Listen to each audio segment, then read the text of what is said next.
Testing 1 2 3 1 2 3. Good morning. Happy Saturday, everybody. Um, so I am doing something a little bit different. I am using StreamYard's any little moon feature where you could be in portrait and landscape at the same time. So I wanted to try that this morning. And I never do lives really on Saturday, and I don't do lives this damn early. But we have breaking news. Nicolas Maduro, former president of Venezuela, has been captured by the U.S. military, and they are in custody in New York City right now. Nicolas Maduro and his wife. So I wanted to play Trump's live um his live press conference that's coming up. And let me see, because I haven't been on here and I don't know how long. Okay. I haven't been on StreamYards. I don't know how long. And let me see if and what I sound like and what I look like.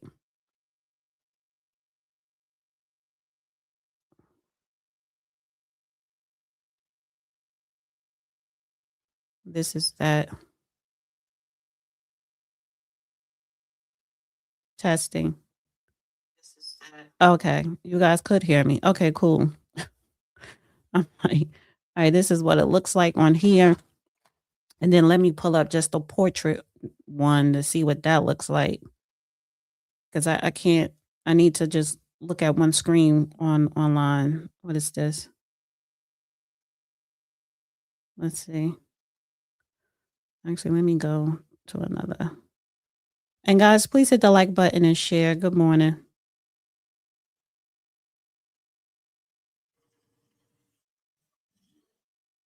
It's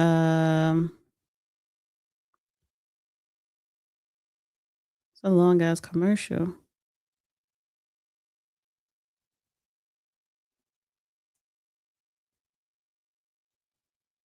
Let's see. Shouldn't it be two? Yeah. Oh, no, it's that one. And what is this? Okay. Yeah, this is the one I wanted. Let me put this here real quick. All right. So yeah, he's captured. Thank you, Sister T. Thank you. So, and like I said, I'm trying out this new feature, right? So it's experiment time. But I want to make this bigger. And let's hear some news coverage. Well, let me just do a brief background. So, President Donald Trump announced the Venezuelan leader, Nicolas Maduro, and his wife have been captured and flown out of the country after the U.S. carried out a large scale strike. Trump is expected to address the nation at 11 a.m. from Mar-a-Lago and Palm Springs. And that is what we're waiting for. Nicolas Maduro, who woke up, frankly, at facing the barrel of a gun from U.S. forces this morning in Caracas, Venezuela, ends his night in New York City as he prepares to face charges here, as that indictment has now been shared publicly. Laura Jarrett, our senior legal correspondent. Laura, thank you. I want to bring in now our White House correspondent, Monica Alba, who's there in Washington, D.C. Monica, you and I have been speaking back and forth over the course of this morning. Let's just take a moment at 11 o'clock and sort of reset the scene here about these dramatic developments that we've been witnessing. The president at roughly 4:20 this morning making the announcement, Americans waking up to the news that the U.S. was conducting strikes on the ground in and around Caracas, Venezuela, that country's capital city. And not only that, but that the U.S., as the president said, had captured and flown out of the country both Nicolas Maduro and his wife, an operation that he said was done in conjunction with U.S. law enforcement. The operation, he said he would detail further at 11 o'clock. It is now 11 o'clock on the East Coast.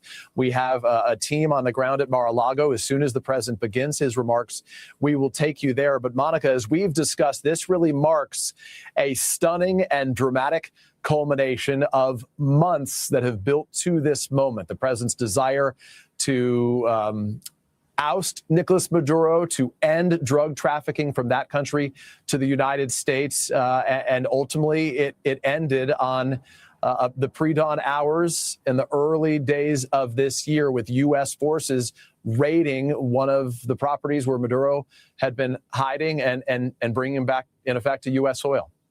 Extraordinary developments overnight, Peter. That's right. And this is something that U.S. officials confirmed to us. The president had been weighing for days. He first approved a plan to potentially do this before Christmas, more than a week ago. Of course, publicly, the president had been hinting at some potential action on land in Venezuela for a very long time. It was unclear exactly in what form that would take. Then there were a couple of days where there were questions about when that would happen, certainly with the president himself announcing just in recent days that there had been an apparent strike on a drug facility on the shore of Venezuela, not necessarily in the heart of a city or in Caracas like what we saw overnight. That raised a ton of questions about what could come next, whether that was an isolated incident, where there were going to be more similar strikes on land.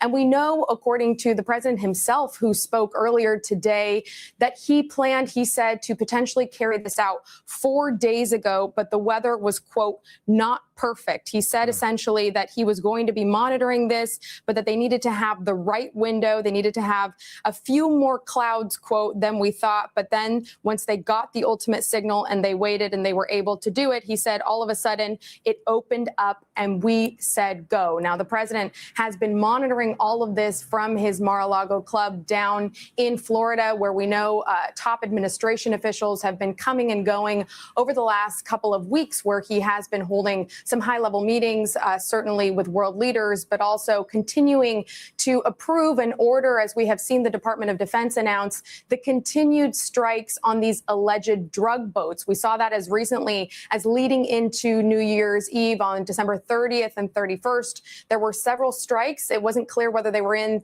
the Eastern Pacific or whether they were in the Caribbean, as we have sometimes seen them give that exact detail. But they did release some video, and there was a question of some potential survivors that had come from one of those vessels that the Coast Guard had gone out to potentially attempt a search and rescue on, but ultimately abandoned that. So we know this week, certainly, there have been those incremental developments when it comes to this ultimate decision that the president took overnight. But I think it's really important to point out, Peter, some insight that we got from the White House Chief of Staff, Susie Wiles, in that Vanity Fair interview, which was published just in mid-December, where she said that the ultimate goal here of the president was to continue bombing and hitting these alleged drug boats until, quote, Maduro cries uncle. That was her phrasing. And we saw the president, again, speak to this openly, speak to this publicly. But for months, the posture of the Trump administration and the White House was that this was not about regime change per se, was that this was about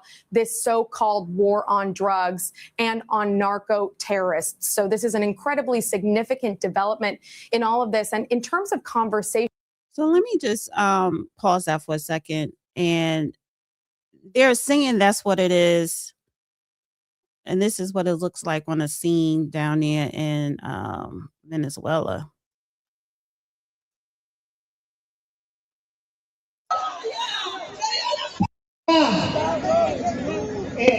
Contra el malvado imperio terrorista. Y necesito conseguir un powerbank urgente. I wish I knew Spanish, but anyway, is it about drugs? Is it really about, stopping the cartels? Because if that's the case, why are we not invading Mexico? The drug industry, the drug cartels, I've heard people say it's more powerful and bigger than the oil industry. And that says a lot. So is it curbing the drugs coming in? I doubt it. Because that means we need to go invade every single South American country to really stop drugs, fentanyl, heroin, coke from coming into the United States. So I think it was something a little bit more deeper than drugs. David, oil is a sell. U.S. will have to invade to control the country. The military is still standing. Right. So you know, I don't know. It's just, I don't know. I don't know. Right. And China for fentanyl. Yeah. So this is not stopping. This up taking out Maduro is not a fight on drugs. That's the excuse. Now let me see if he's talking yet. No.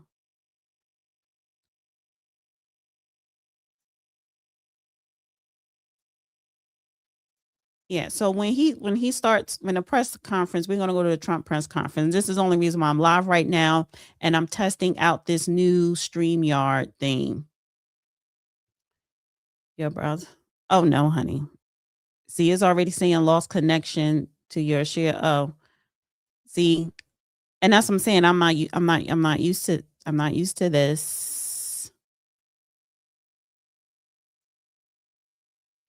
I may have to just stick to my restream. What is this? Okay, let me go here. So yeah, if we are not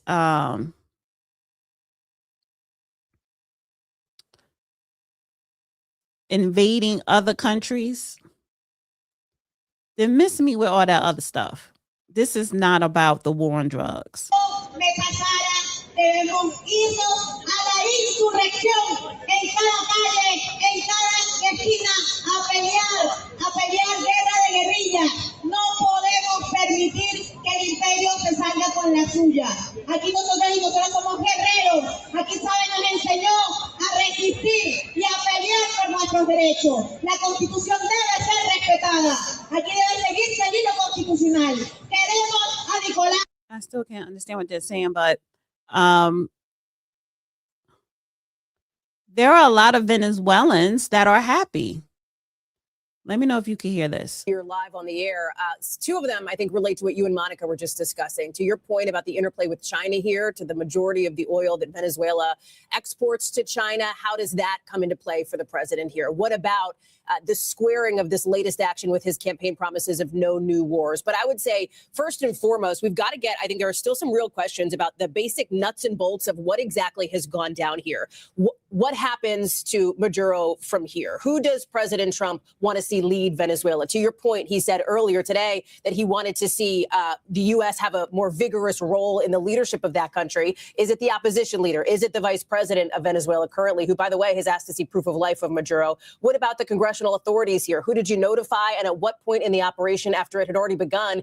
Where does this go more broadly, Peter? Colombia could be next, the president had previously warned. You heard him this morning talk about Mexico and obviously the U.S. fight against drug trafficking. Okay, so Mexico is on the table along with Colombia. Where are we going? Where are we going with this? It's all about Venezuelan oil. Drugs is primarily coming from Mexico and Colombia. Trump pardoned the ex-president of Honduras who was sentenced 45 years for drug trafficking.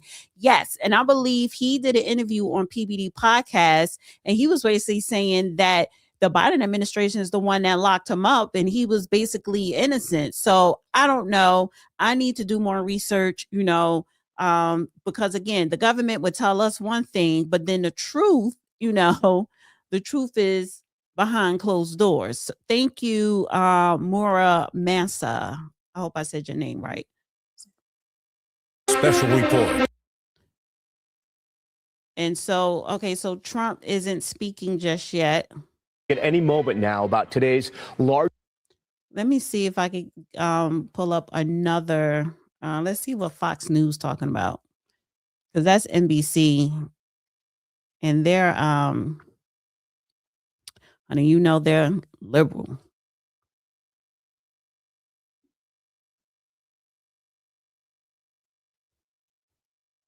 Well, let's go to this one. Oh no, let me put this down. And let me share this. Let me know if you guys can hear this. On the West Coast, it is Saturday, January 3rd. My name is Josh Breslow, and we are going to continue to bring you coverage throughout the day as we get much more information on the detainment, so to speak, of Nicolas Maduro, the leader there in Venezuela, as well as his wife, both of whom were detained there by U.S. officials overnight, really just hours ago, as there were large-scale strikes that were conducted by the U.S. And what you're probably seeing is I keep looking down, and I did want to point out that the reason for that is we are keeping an eye on the different feeds coming in, and I'm trying to make sure that the second that we see President Trump walk in, we are able to bring that to you in full. Again, this is a live look at the stage as we learn the latest on all of this. So if you are just joining us, He's boring. Let's go back to this. This action days ago, more than a week ago, and that has now been essentially an hour-by-hour wait to see when the final go-ahead would happen. We now know, as you mentioned, that it started overnight last night, now about 9 hours ago, these first explosions. We don't have a whole lot of detail about exactly what the U.S. military component was here. The president, in first announcing this on Truth Social, called these U.S. strikes, not airstrikes. A couple of the assets that we know the U.S. has in the region include U.S. Navy ships that have the ability to fire Tomahawks or T-LAMs. Those are missiles that can fire and strike in a very precise location and give the military standoff capability. Essentially, that means that they can fire them from far enough back that those that are doing the firing, the ship itself, is not necessarily in danger should wherever they're trying to strike, try to counter strike against them. But the social media videos that we have been seeing do appear to show U.S. military helicopters. It looks like U.S. Chinooks. Those are generally people movers. It wouldn't surprise me, Tom, if we learned that President Maduro and his wife were put on those, or some of the U.S. officials who went in for that ground operation went in on those Chinooks. We also know that the 160th Special Operations Unit, that is of course, you may have heard of them, the Night Stalkers. They were involved in the raid that took out Osama bin Laden in 2011. We know that they have sent additional assets to the region in recent weeks. Now, it could be that they had some of those up. They have things called Little Birds. They're small, fast, low-flying attack helicopters. It wouldn't surprise me if we heard that they were involved in this in some way. And then we are also seeing indications that there may have been U.S. Ospreys up. It wouldn't surprise me, again, if those were also used to carry Nicolas Maduro and his wife out of the country and potentially to bring U.S. troops in. But one of the biggest questions that we have, we're hoping we get some fidelity from President Trump and others at this news conference in only moments, is exactly what authorities were used here. So in other words, who was the lead on this operation? If, in fact, the justification, the legal justification, was to go in and take out Nicolas Maduro because of the indictment against him for narco trafficking and other alleged offenses, then was the U.S. military used for that? And if so, under what authorities? Again, Tom, the other thing that is we're really hoping we get some answers on is the U.S. military in this took strikes on a sovereign nation's military. These were Venezuelan military locations that were targeted in some of the video that you see here. What were the authorities under which the U.S. took those strikes? Senator Mike Lee tweeting that Marco Rubio explained to him that the justification for that was to protect the U.S. officials who were going in on the ground, to make sure, essentially like a shaping operation, make sure that they made it as safe as possible for those U.S. officials to go in and take Maduro out. But what was the actual legal authority of those? Those are the kinds of questions that we hope to get to President Trump and officials this morning, Tom. And then, Courtney, as we get those granular details and as they come in, we may or may not know them. We have to also talk about sort of the intelligence of all of this. Yeah, I'm going to switch to another broadcast here. Let's try this one. What is this? I get a doctor's appointment. Well, it's a lot quicker with allfamilypharmacy.com. Okay, he's doing a commercial. Nope.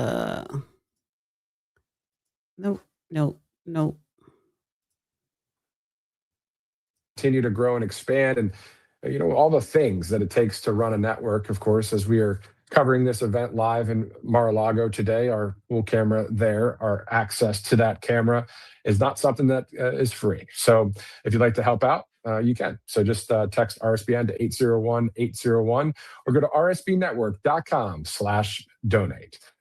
Those of you that have watched us over the years, thank you so much for streaming in. This is a big one today, this press conference, of course. So that's why we're here live on this Saturday, January 3rd, getting ready to go to Mar-a-Lago there and go live with the press and hear from President Trump. Let's continue our coverage by sharing with you the statement from the Attorney General Pam Bondi saying, quote, Nicolas Maduro and his wife, Celia Flores, have been indicted in the Southern District of New York. Nicolas Maduro has been charged with narco-terrorism conspiracy, cocaine importation conspiracy, possession of machine guns and destructive devices, and conspiracy to possess machine guns and destructive devices against the United States. They will soon face the full wrath of American justice on American soil and American courts. On behalf of the entire U.S. DOJ, I would like to thank President Trump for having the courage to demand accountability on behalf of the American people. And a huge thank you to our brave military who conducted the incredible and highly successful mission to capture these two alleged international narco traffickers. Now they're calling them narco traffickers. All right, let me go to this one. Of course, today's events in Venezuela did not happen in a vacuum. They were a result of careful preparation. For months, the U.S. had been building up its military in the Caribbean. Warships moved into the region. Military bases that had been closed for years were brought back into use. Aircraft began flying surveillance missions. And deadly strikes were carried out on what the Americans called drug boats. All of this happened in the run-up to today's attack, before Maduro was captured and removed from power. Our next story takes you through the build-up, the military campaign that set the stage for today. Before Venezuela's president Nicolas Maduro was captured today, something unusual had been unfolding around his country. For months, America was encircling Venezuela. Slowly, methodically, and piece by piece. It started at sea. American warships began appearing on the horizon. Destroyers, cruisers, amphibious assault ships, each one loaded with troops, each one carrying heavy military equipment. One by one, they took up positions in the Caribbean. Then Washington raised the stakes. Into these waters came the aircraft carrier USS Gerald R. Ford. It is the largest warship in the world. It houses thousands of troops on board and dozens of fighter jets that are ready for combat.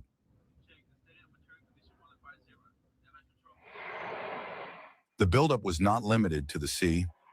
On land, old bases were reactivated. In Puerto Rico, the former Roosevelt Roads Naval Base was brought back into use. It had been silent for years. Now it was alive again. Runways were repaired. Taxiways were cleared, and temporary air traffic control towers were installed. Soon the skies filled with cargo planes. Massive C-17s came thundering in from U.S. bases. Their bellies were full of equipment, supplies, and personnel. Even civilian airports were transformed. Reaper drones appeared on the ground. Electronic warfare aircraft followed, and so did long-range surveillance planes. In the air, activity increased steadily. U.S. spy aircraft flew repeated missions across the Caribbean. Maritime patrol planes tracked shipping routes. And long-range bombers flew close to Venezuelan airspace, officially described as training flights. Then the operation turned deadly. From September onwards, American forces began striking boats. These were boats accused of drug trafficking. Drones hunted them down, gunships finished them off, and missiles streaked across the water. At least 35 such strikes have been carried out, and more than 100 people have been killed.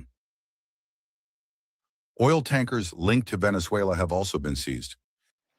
Washington later also announced a blockade on sanctioned vessels. All of this has followed a deliberate shift in American strategy. President Trump's latest national security strategy has redrawn the map. The Western Hemisphere is now priority number one. It is America's backyard. Migration has been elevated to a national security threat. So have drugs and transnational crime. The doctrine is clear. America will secure the neighborhood. It will use force if necessary. Hence, the ships have been positioned, the aircraft have been deployed, The bases have been activated and the strikes have been carried out. So every piece was already in position before today's operation, before the attack in Caracas. What the world witnessed today was simply the final act. The military buildup had already written the eventual ending.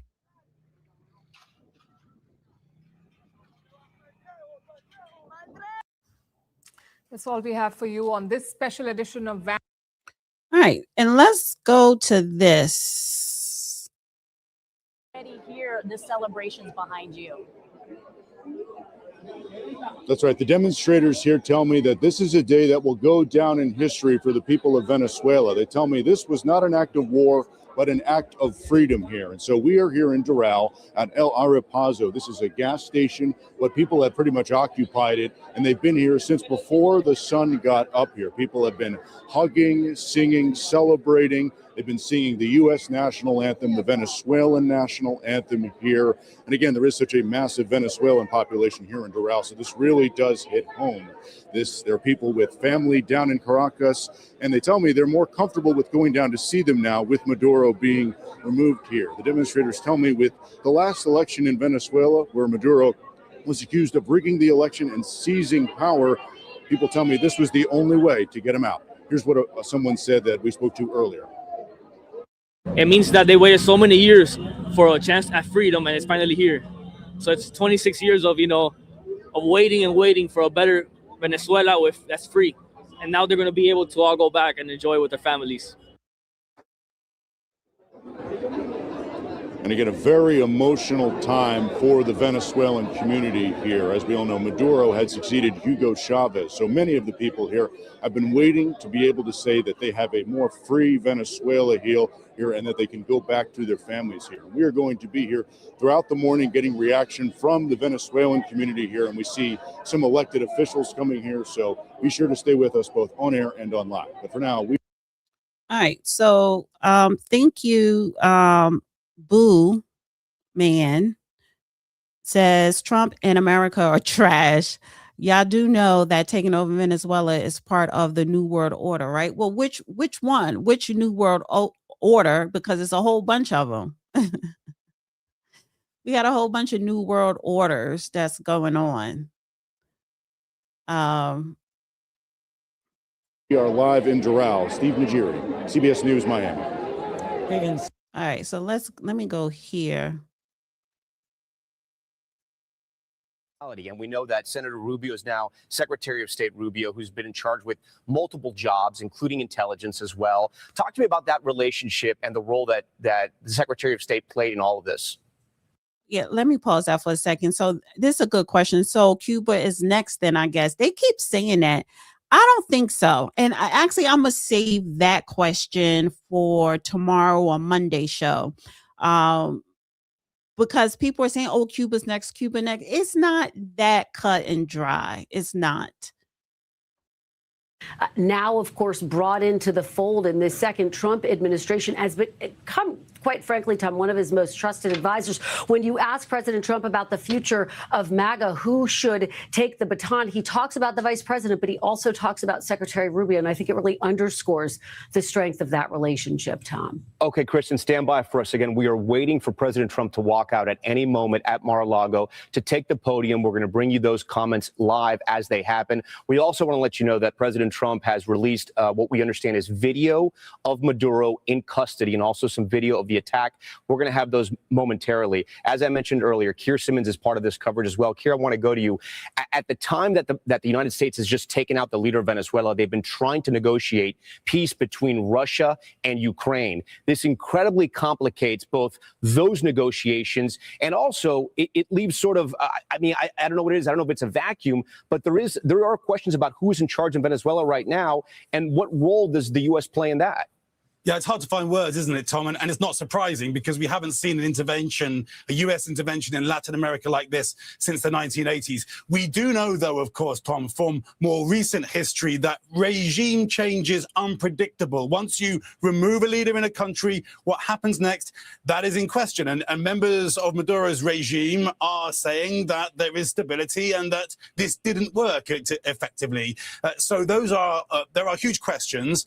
And around the world, world, America's adversaries and allies will be watching and waiting to see what plays out now. There has been some criticism significantly from the French foreign minister saying this kind of intervention is effectively, he says, it is wrong. And I think that's striking in terms of the breaks in international diplomacy that we have seen in 2025. But if leaders around the world, Tom, didn't get the message in 2025, they're getting it now at the beginning of 2026. The Trump administration messaging quite clearly, you must bend to our will. And as you say, questions from many, many countries, not least Russia. President Putin was very close to Maduro. They are allies. What does this mean for Russia?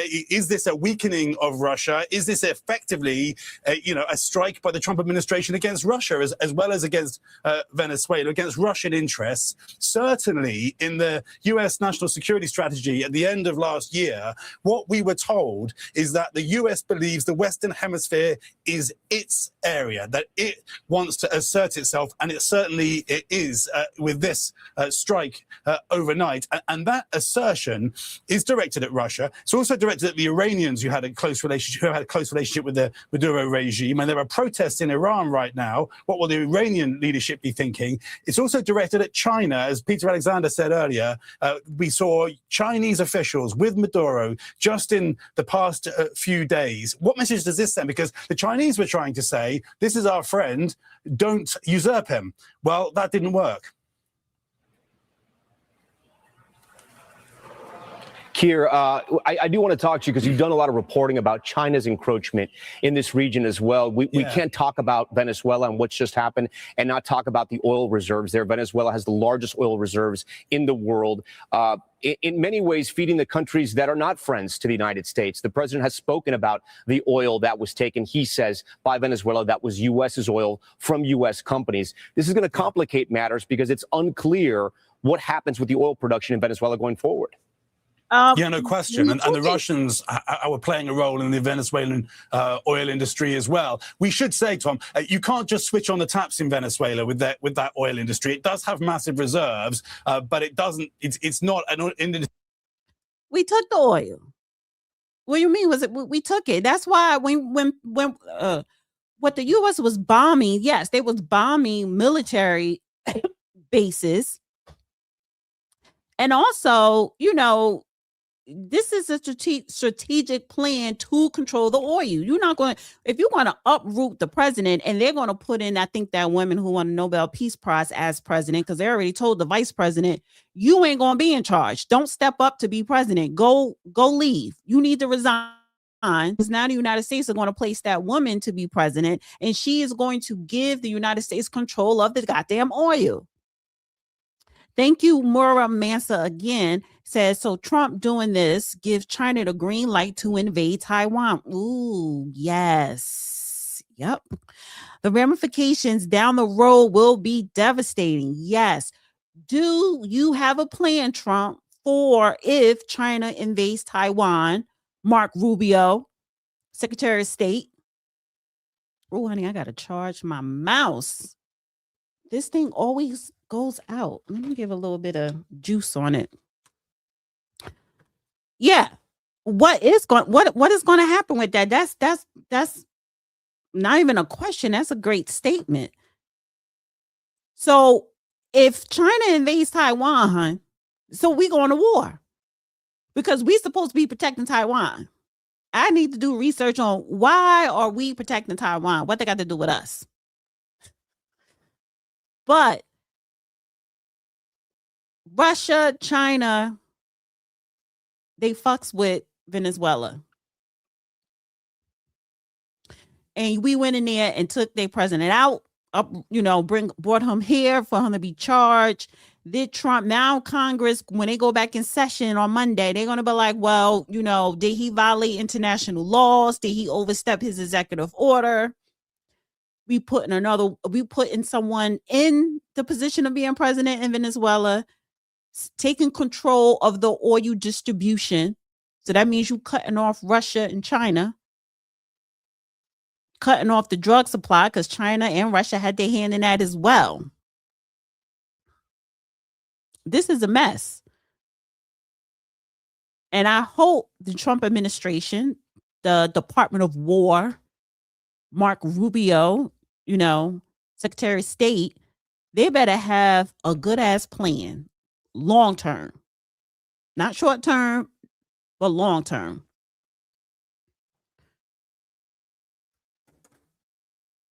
Let's see. Guys, please share and hit the like button. Will prompt criticism from some that there needs to be a strategy here rather than simply just the tactic of removing Maduro. We have seen pictures, Tom, of civilians on the streets in Venezuela in support of Maduro. And you're right. If you are Venezuelan sitting at home right now, cowering perhaps a little bit, wondering what happens next, and you are against the Maduro regime, you are trying to calculate whether if you walk out onto the streets, you will become a victim. Will you be supported by the US? Will those forces that Maduro built up around him that you so eloquently describe, will they target you? These kinds of things we know because we've seen this kind of thing before. And you have to be careful with comparisons. But if you take, for example, the US experience in Iraq, where, of course, Saddam Hussein was removed, so that was regime change. What the US then faced was a challenge about who should run the country, how the country should be run, and a civil war. Now, you do have to be careful with these comparisons, completely different part of the world, but the principles are familiar. And the question of whether you can change a country, make it more stable, maybe even make it democratic with kinetic power that doesn't involve boots on the ground is a looming question here. And of course, the US has tried boots on the ground before, and that in the past, in some parts of the world, hasn't worked. He makes a good point. He makes a good point because this is nothing new to where the America invaded a country, took out their leader, president. Maybe as the interim power brokers, and it wouldn't be new to this region. Latin American politics has seen many military. And every time when we've done that, they have been our military boots on the ground. Ministers and military. There's also a third player in this game, and that is the Venezuelan opposition, or whatever is left of them. The opposition is fractured, but they're all backing one candidate, Edmundo González Urrutia. They say he is the legitimate president, but Edmundo is not in Caracas right now. He is in exile in Spain. And he's not some political novice. This man is a former ambassador, a negotiator, a political figure with international support. And the opposition is rallying behind him. One of his backers is Maria Corina Machado. If the name sounds familiar, it's because she won the Nobel Peace Prize this year. She is one of the biggest voices of the Venezuelan opposition. And Donald Trump likes her. After all, she dedicated her Peace Prize to Trump. Last month, Machado was in Oslo to receive her Nobel. And she spoke to the press there. This is what she said. I would say to all citizens of the world in this hour, and I assure you that I am very hopeful Venezuela will be free, and we will turn a country into a beacon of hope, an opportunity of democracy. And we will welcome not only the Venezuelans that have been forced to flee, but citizens from all over the world that will find a refuge as Venezuela used to be decades ago. Machado also said that she and her movement were preparing for a transition. They believed that the Maduro regime was in danger, and they were preparing for what was coming next. She also confirmed something else, that González offered her the role of vice president in a future civilian government. So if he takes over as president, if González takes over as president, Machado could be the vice president. Now, we don't know if that agreement still stands, but that's what she said last month. Now, let's assume that the opposition does take over. They take charge of the country, and the police and the military support them. The opposition, in fact, claims that this will happen and that the security... Let's go here for a second. See this picture of Maduro after he was captured. Trump's policies, who said no, and who's now in handcuffs with earmuffs on so that he won't know what is being said around him, won't know where he is. A man who went from a palace to now going to a courtroom and potentially... and trial. It appears in New York. He was indicted in both the Southern District of Florida and in New York for charges stemming of drug trafficking, being a narco-terrorist, colluding with the cartels, allowing his country to be a meeting point, to be in a shipping point for they said millions of tons. I don't know if that exact figure is correct, of cocaine coming out of Venezuela to the United States and around the world. His wife also taken into custody. And if you're wondering why his wife was also taken into custody, she has held many roles in Venezuela in the political hierarchy, once as attorney general, once as the leader of parliament. Some have said she's as popular as her husband, NICOLAS Maduro. So both of them have been taken into custody. Of course, Maduro rising to power after Hugo Chavez was dying of cancer. He was in his third term, 2 of his elections deemed completely illegal by the international community. Even his last election, more Venezuelans voting for the opposition party, and yet he stayed in power as a true dictator in Latin America, building ties with places like Cuba, building ties with Russia and Iran and China, maintaining those relationships throughout. We are quick to call someone a dictator, a horrible, leader. And it's like, listen, our presidents here have not been that great either. Neither. Thank you again, Maura Mansa. I wonder if Juan Guaido, I hope I'm saying his last name, will make a comeback. I don't even know who that is. They're very important. But I think a lot of people are going to start peeping their heads up To different military actions, but the visuals are very similar here. I think they're very similar, and I think it's no surprise. President. Let's see. Let's go here. With money, equipment, and deals. And China in particular became a major player. This has bothered President Trump because Venezuela is not just another country. Venezuela is a country in Latin America. This is Washington's own backyard. Nicolas Maduro understood the stakes. In October 2025, pressure from the United States started building, so Maduro sent an offer to Washington. His officials proposed a sweeping deal. Venezuela would give American firms, quote unquote, dominant stakes in its oil and mineral sectors. That's what they offered. This included both existing and future projects. Late last night and early today, at my direction, the United States Armed Forces conducted an extraordinary military operation in the capital of Venezuela. Overwhelming American military power, air, land, and sea, was used to launch a spectacular assault. And it was an assault like people have not seen since World War II. It was a force against a heavily fortified military fortress in the heart of Caracas to bring outlaw dictator Nicolas Maduro to justice. This was one of the most stunning, effective, and powerful displays of American military might and competence in American history. And if you think about it, we've done some other good ones, like the attack on Soleimani, the attack on al-Baghdadi, and the obliteration and decimation of the Iran nuclear sites just recently in an operation known as Midnight Hammer. Midnight Hammer. All perfectly executed and done. No nation in the world could achieve what America achieved yesterday, or frankly, in just a short period of time. All Venezuelan military capacities were rendered powerless as the men and women of our military, working with U.S. law enforcement, successfully captured Maduro in the dead of night.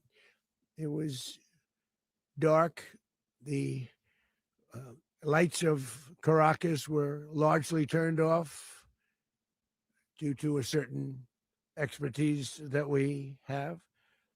It was dark and it was deadly. But captured along with his wife, Celia Flores, both of whom now face American justice.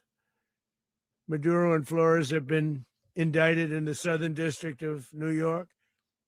Jay Clayton, for their campaign of deadly narco-terrorism against the United States and its citizens. I want to thank the men and women of our military who achieved such an extraordinary success overnight with breathtaking speed, power, precision, and competence.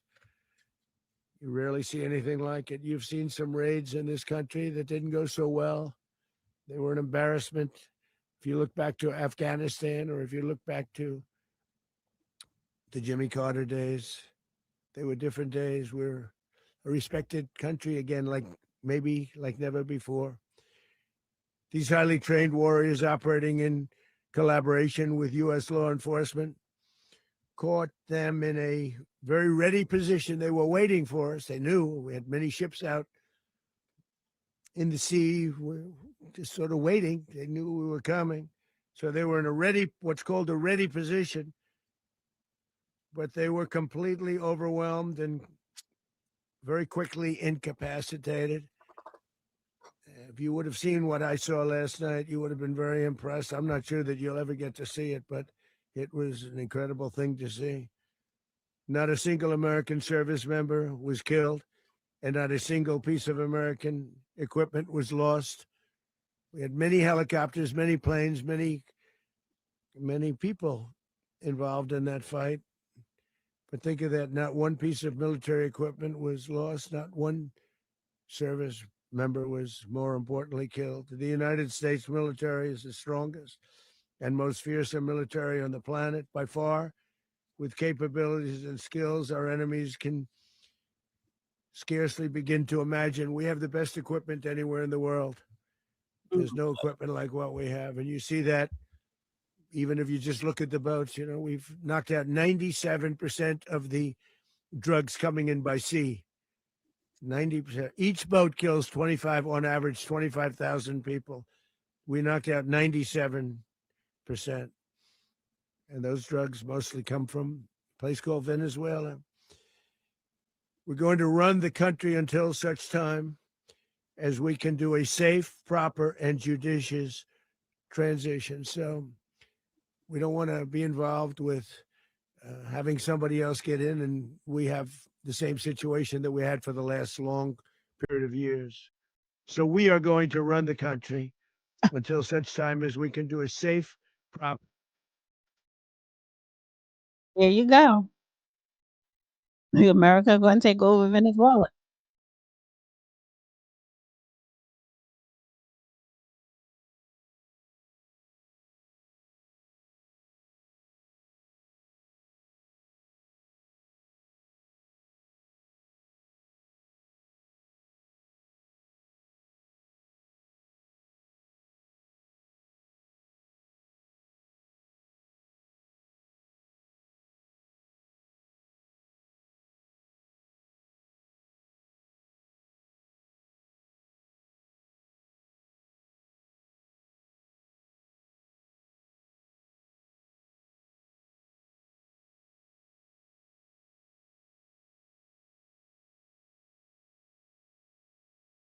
Can take place. So we're going to stay until such time as we're going to run it essentially until such time as a proper transition can take place. As everyone knows, the oil business in Venezuela has been a bust, a total bust for a long period of time.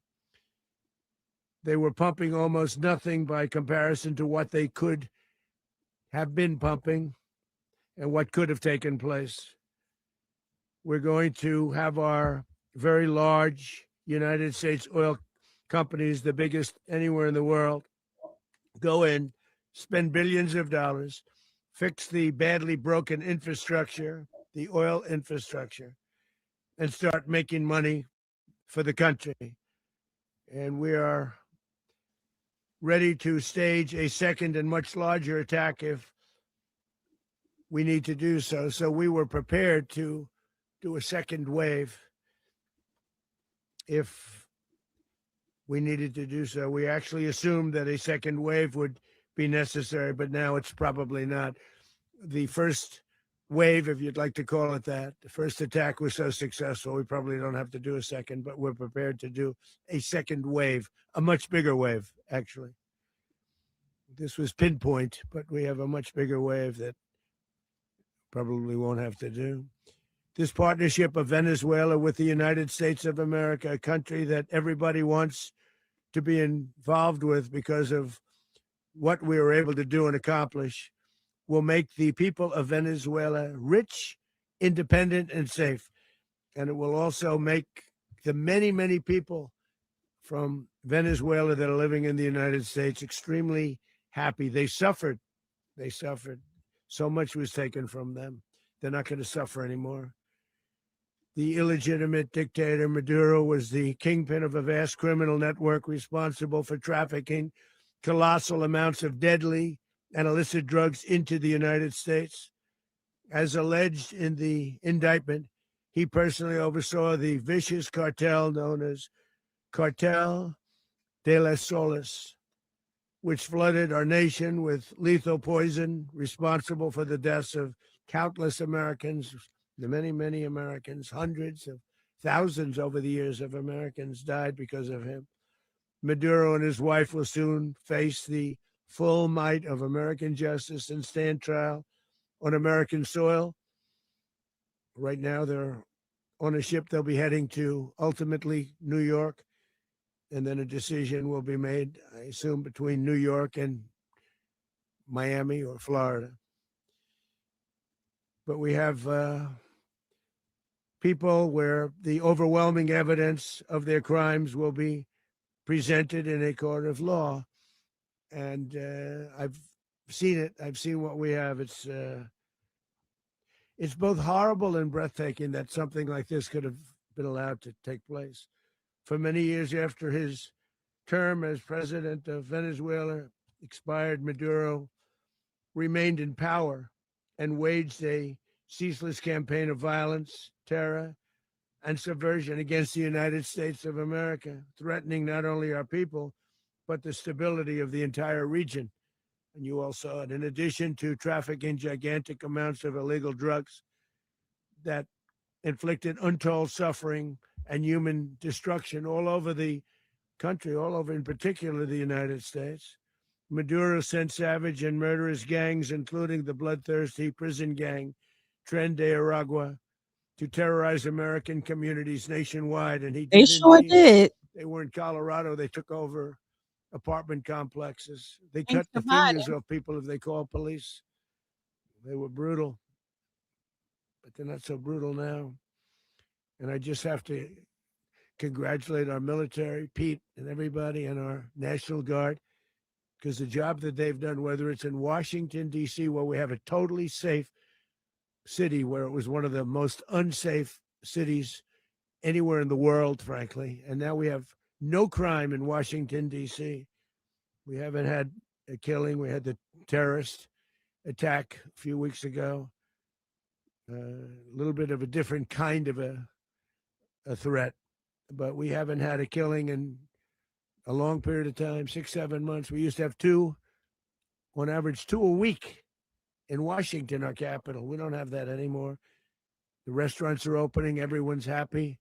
They're going, they're walking their daughters, they're walking their children, their wives. They walk to restaurants. Restaurants are opening all over Washington, D.C. So I want to thank the National Guard. I want to thank our military, and I want to thank law enforcement. It's been amazing. And they should do it with more cities. We're doing it, as you know, and we're doing it in Memphis, Tennessee right now, and crime is down. We've just sort of started a few weeks ago, but crime is down now 77%. And the governor of Louisiana called, great person, and he wanted us to help him, as you know, in a certain very nice part of Louisiana. And we have done that. And it was a rough section, and we have crime down. I understand it's down to almost nothing already after 2.5 weeks. New Orleans, it's down to almost nothing. And we've only been there for 2.5 weeks. Can't imagine why governors wouldn't want us to help. We also helped, as you know, in Chicago, and crime went down a little bit there. We did a very small help because we had no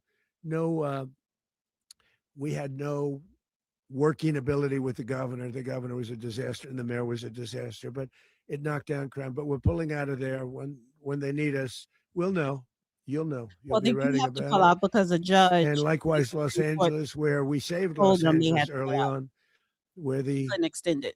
head of the police department made a statement that if the federal government didn't come in, we would have lost Los Angeles. That's long after the fires. That's when they had the riots in Los Angeles. We did a great job. Got no credit for it whatsoever, but that's okay. It doesn't matter. We don't need the credit. But we'll be pulling out when they need us. They'll call, or we'll go back if we have to. We'll go back.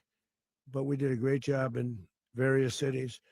But the place that we're very proud of is Washington, D.C., because it's our nation's capital. We took it from being a crime-ridden mess to being one of the safest cities in the country. But the gangs that they sent raped, tortured, and murdered American women and children. They were in all of the cities I mentioned, Tren de Aragua. And they were sent by Maduro to terrorize our people. And now Maduro will never again be able to threaten an American citizen or anybody from Venezuela. There will no longer be threats. For years, I've highlighted the stories of those innocent Americans whose lives were so heartlessly robbed by this Venezuelan terrorist organization. Really one of the worst. One of the worst. They say the worst. Americans like 12-year-old Jocelyn Nungari from Houston. Beautiful Jocelyn Nungari. What happened to her? They, as you know, they kidnapped, assaulted, and murdered by Tren de Aragua animals. They murdered Jocelyn and left her dead under the bridge. There was a bridge that will never be the same to so many people after seeing what happened. As I've said many times, the Maduro regime emptied out their prisons, sent their worst and most violent monsters into the United States to steal American lives. And they came from mental institutions and insane asylums. They came from prisons and jails. The reason I say both, they sound similar. Actually, prisons, a little bit more hostile, a little bit tougher.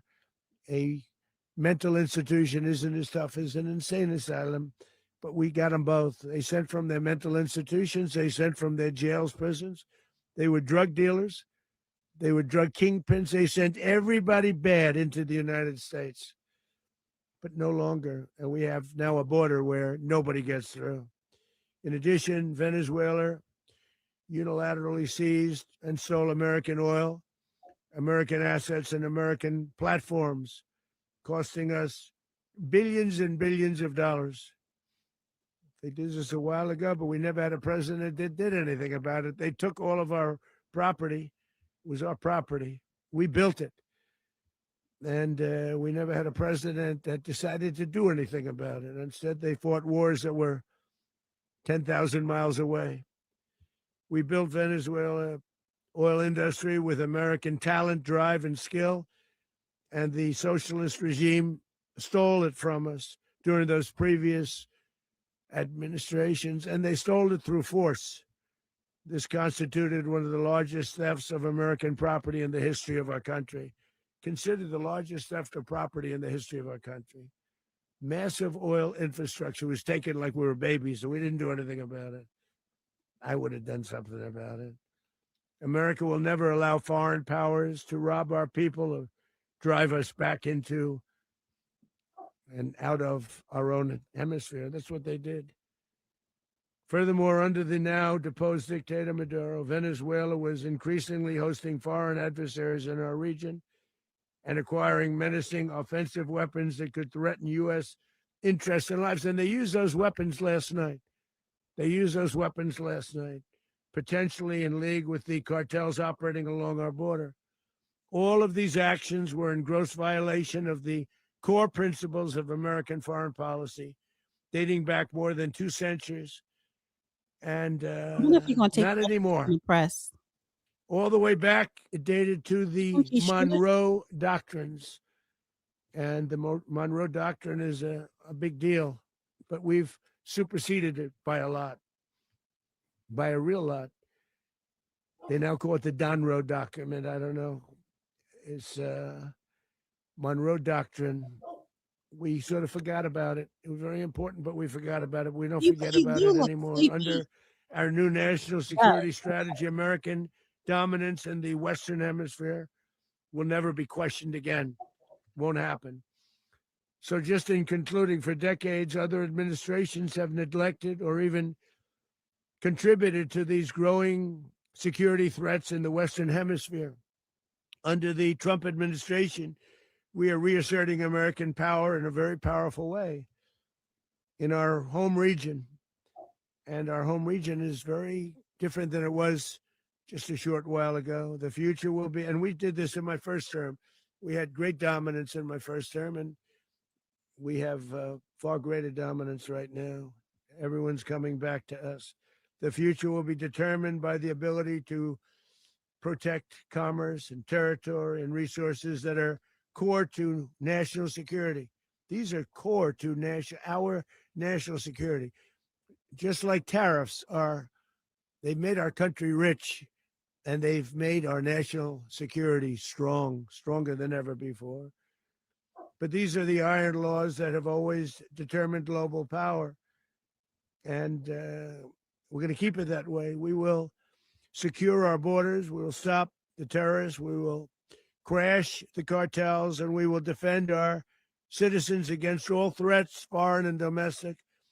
Other presidents may have lacked the courage or whatever to defend America, but I will never allow terrorists and criminals to operate with impunity against the United States. This extremely successful operation should serve as warning to anyone who would threaten American sovereignty or endanger American lives. Very importantly, the embargo on all Venezuelan oil remains in full effect. The American Armada remains poised in position, and the United States retains all military options until United States demands have been fully met and fully satisfied. All political and military figures in Venezuela should understand what happened to Maduro can happen to them, and it will happen to them if they aren't just, fair, even to their people. The dictator and terrorist, Maduro, Stop it. is We don't, finally we don't gone in go to people's Venezuela. country because they're People are being free. treated badly. We Free don't again. go because we could get their A long time for resources. them, but they're free. America is a safer nation this morning. It's a prouder nation this morning because it didn't allow this horrible person and this country that was doing very bad things to us. It didn't allow it to happen. And the Western Hemisphere is right now a much safer place to be. So I want to thank everybody for being here. I want to thank General Raisin Kane. He's a fantastic man. I've worked with a lot of generals. I worked with some I didn't like. I worked with some I didn't respect. I worked with some that just weren't good. But this guy is fantastic. I watched last night one of the most precise attacks on sovereignty. I mean, it was an attack for justice. And I'm very proud of him. And I'm very proud of our Secretary of War, Pete Hegseth, who I'm going to ask to say a few words. Thank you very much. I don't like the way Pete talked at all. Here we go. Thank you, Mr. President. Make it short. I'm the Commander-in-Chief the world respects and the American people deserve. And as the President said, words can barely capture the bravery and the power and the precision of this historic operation. A massive joint military and law enforcement raid flawlessly executed by the greatest Americans our country has to offer. American warriors are second to none, the best in the world and the best of our country. What all of us witnessed last night was sheer guts and grit, gallantry, and glory of the American warrior. I'm simply humbled by such men. And I tip my hat to our chairman, Dan Raisin Kane, and all those Americans who He's the stood watch alcoholic. last night. Our warriors are the elite of America. And again, That's what President Trump has your back. No other country on planet Earth, and it's not even close, could pull this kind of operation off. And no other president has ever shown this kind of leadership, courage, and resolve, the most powerful combination the world has ever seen. As the president said, our adversaries remain on notice. America can project our will anywhere, anytime. The coordination, the stealth, the lethality, the precision, the very long arm of American justice, all on full display in the middle of the night. Nicolas Maduro had his chance, just like Iran had their chance, until they didn't and until he didn't. He effed around and he found out. Oh, boy. President Trump is deadly serious about stopping the flow of gangs and violence to our country, deadly serious about stopping the flow of drugs and poison to our people, deadly serious about getting back the oil that was stolen from us, and deadly serious about reestablishing American deterrence and dominance in the Western Hemisphere. This is about the safety, security, freedom, and prosperity of the American people. This is America first. This is peace through strength. And the United States War Department is proud to help deliver it. Welcome to 2026. And under President Trump, America is back. The timing was I'd like planned. to welcome now our chairman. This was very Jason much Kane, intentional give to do a it few more during details this about the time, operation. to bring in the new year with, yeah. Thank you. Thank Off you, Mr. around Secretary. town, Thank find you, out. Mr. President, and good morning. Last night, on the order of the President of the United States and in support of a request from the Department of Justice, as the President said, the United States military conducted an apprehension mission in Caracas, Venezuela, to bring to justice two indicted persons, Nicolas and Cecilia Maduro. This operation, known as Operation Absolute Resolve, was discreet, precise, and conducted during the darkest hours of January 2nd and was the culmination of months of planning and rehearsal, an operation that, frankly, only the United States military could undertake.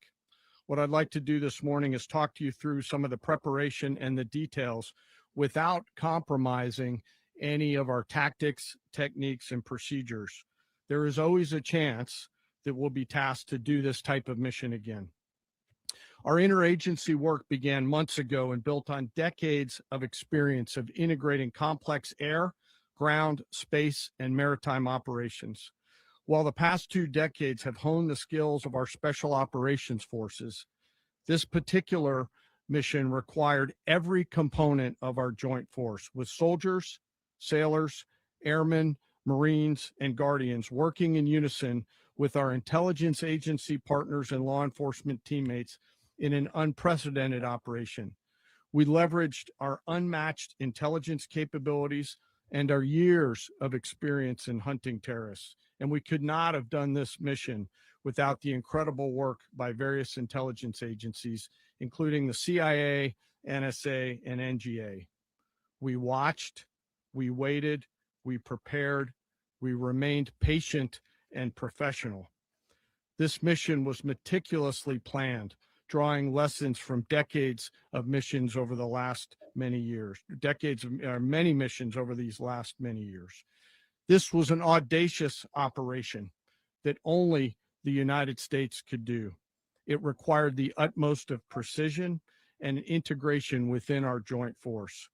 And the word integration does not explain the sheer complexity of such a mission.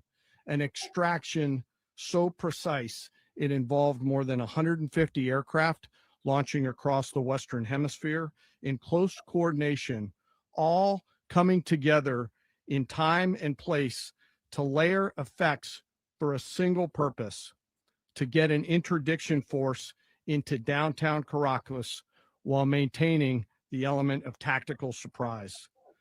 Failure of one component of this well-oiled machine would have endangered the entire mission, and failure is never an option for America's joint force. Those in the air over Caracas last night were willing to give their lives for those on the ground and in the helicopters. Let me talk a little bit about the preparation. After months of work by our intelligence teammates to find Maduro and understand how he moved, where he lived, where he traveled, what he ate, what he wore, what were his pets, in early December, our force was set pending a series of aligned events. Key was choosing the right day to minimize the potential for civilian harm and maximize the element of surprise and minimize the harm to the indicted personnel. So as the president said, they could be brought to justice. And as the president said earlier today, weather in Venezuela is always a factor this time of the year. And over the weeks through Christmas and New Year's, the men and women of the United States military sat ready, patiently waiting for the right triggers to be met and the president to order us into action. Last night, the weather broke just enough, clearing a path that only the most skilled aviators in the world could maneuver through. Ocean, mountain, low cloud ceilings. But when tasked with a mission, this organization does not quit. At 10:46 p.m. Eastern time last night, the president ordered the United States military to move forward with this mission. He said to us, and we appreciate it, Mr. President, good luck and Godspeed. And those words were transmitted to the entire joint force. Over the course of the night, aircraft began launching from 20 different bases on land and sea across the Western Hemisphere. In total, more than 150 aircraft, bombers, fighters, intelligence, reconnaissance, surveillance, rotary wing were in the air last night. Thousands and thousands of hours of experience were airborne. Our youngest crew member was 20, and our oldest crew member was 49, and there's simply no match for American military might. As the night began, the helicopters took off with the extraction force, which included law enforcement officers, and began their flight into Venezuela at 100 feet above the water. As they approached Venezuelan shores, the United States began layering different effects provided by Spacecom, Cybercom, and other members of the interagency to create a pathway. Overhead, those forces were protected by aircraft from the United States Marines, the United States Navy, the United States Air Force, and the Air National Guard. The force included F-22s, F-35s, F-18s, EA-18s, E-2s, B-1 bombers, and other support aircraft, as well as numerous remotely piloted drones. As the force began to approach Caracas, the Joint Air Component began dismantling and disabling the air defense systems in Venezuela, employing weapons to ensure the safe passage of the helicopters into the target area. The goal of our air component was, and always will be to protect the helicopters and the ground force and get them to the target and get them home.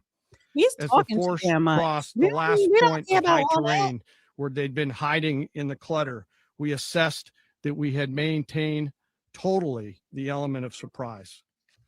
As the helicopter force ingressed towards the objective at low level, we arrived at Maduro's compound at 1:01 a.m. Eastern Standard Time, or 2:01 a.m. Caracas local time.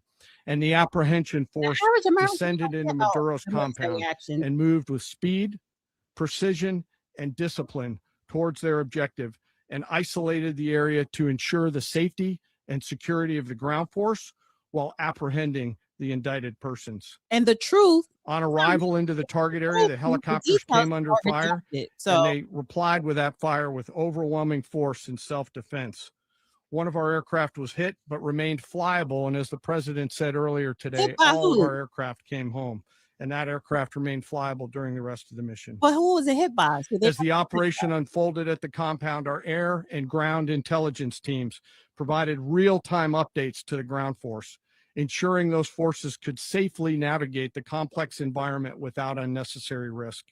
The force remained protected by overhead tactical aviation.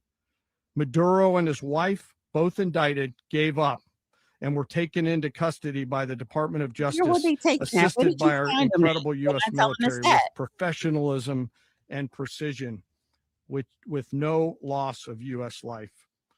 After securing the indicted persons, the force began to prep for departure. Helicopters were called in to exfiltrate the extraction force, while fighter aircraft and remotely piloted aircraft provided overhead coverage and suppressive fire. There were multiple self-defense engagements as the force began to withdraw out of Venezuela. The force successfully exfiltrated and returned to their afloat launch bases, and the force was over the water at 3:29 a.m. Eastern Standard Time with indicted persons on board. And both Maduro and his wife were embarked aboard the USS Iwo Jima. In closing, what we've witnessed today is a powerful demonstration of America's joint force. We think, we develop, we train, we rehearse, we debrief, we rehearse again and again, not to get it right, but to ensure that we cannot get it wrong. Our jobs are to integrate combat power so when the order comes, we can deliver overwhelming force at the time and the place of our choosing against any foe anywhere in the world. I am immensely proud today of our joint force and filled with gratitude to represent them here today. There is simply no mission too difficult for these incredible professionals and the families that stand by them and support them. As we stand here this morning, our forces remain in the region at a high state of readiness, prepared to project power, defend themselves, and our interests in the region. This operation is a testament to the dedication and unwavering commitment to justice and our resolve to hold accountable those who threaten peace and stability. In closing, I want to express my heartfelt gratitude to the brave men and women who executed this mission. Their courage and tireless commitment to our nation are what makes us strong. Thank you, Mr. Secretary, and thank you, Mr. President. Oh my God, do we have to hear from Secretary of State now? Yeah. Well, I don't have much to add to what you've heard now, other than the Please following don't. points. Nicolas Maduro was indicted in 2020 in the United States. He is not the legitimate president of Venezuela. That's not just us saying it. The first Trump administration, the Biden administration, the second Trump administration, none of those three recognized him. He's not recognized by the European Union and multiple countries around the world. He is a fugitive of American justice with a $50 million reward, which I guess we saved $50 million. And Make sure. yeah, exactly. But Don't let anybody claim it. Nobody deserves it but us. But I want to be clear about one thing. Nicolas Maduro had multiple opportunities to avoid this. He was provided multiple very, very, very generous offers and chose instead to act like a wild man, chose instead to play around. And the result is what we saw tonight. Mark Rubio, The Secretary following. of State. You have a guy, like many people around the world, they like to play games. You have a guy who decides he's going to invite Iran I'm into his surprised, but country. he's very He's going good to, do at being the Secretary of State. confiscation of American oil companies. He's going to flood our Better than country being with a gang members. he's better at this is- than being is a going to congressman. take Americans prisoner and try to hold them for hostage and trade them like he was able to do with the Biden administration. Basically likes to play games all this time and thinks nothing's going to happen.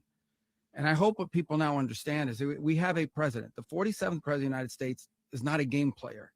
When he tells you that he's going to do something, when tells you he's going to address a problem, he means it. He actions it. I can tell you, I've watched this process now for 14, 15 years, been around it. Everybody talks. I'm going to do this. I'm going to do that. When I get there, we're going to do this. We're going to take. This is a president of action. Like, I don't understand yet how they haven't figured this out. And now, if you don't know, now you know. Because this is the way it's going to play out. And I think people need to understand that this is not a president that just talks and does letters and press Marco conferences. Rubio. And, if he says he's serious about something, he means it. And this is something that was a direct threat to the national interest of the United States. And the president addressed it. There's a president of peace, by the way. I told you what I just said earlier. This guy had multiple opportunities to find his way somewhere else and figure out another. He could have been living somewhere else right now, very happy. But instead, he wanted to play big boy. And so now, he's got other sets of problems on his hands. And but I think that the message here should be for the world. Look, the president doesn't go out looking for people to pick fights with. He's not generally wants to get along with everybody. We'll talk and meet with anybody, but don't play games.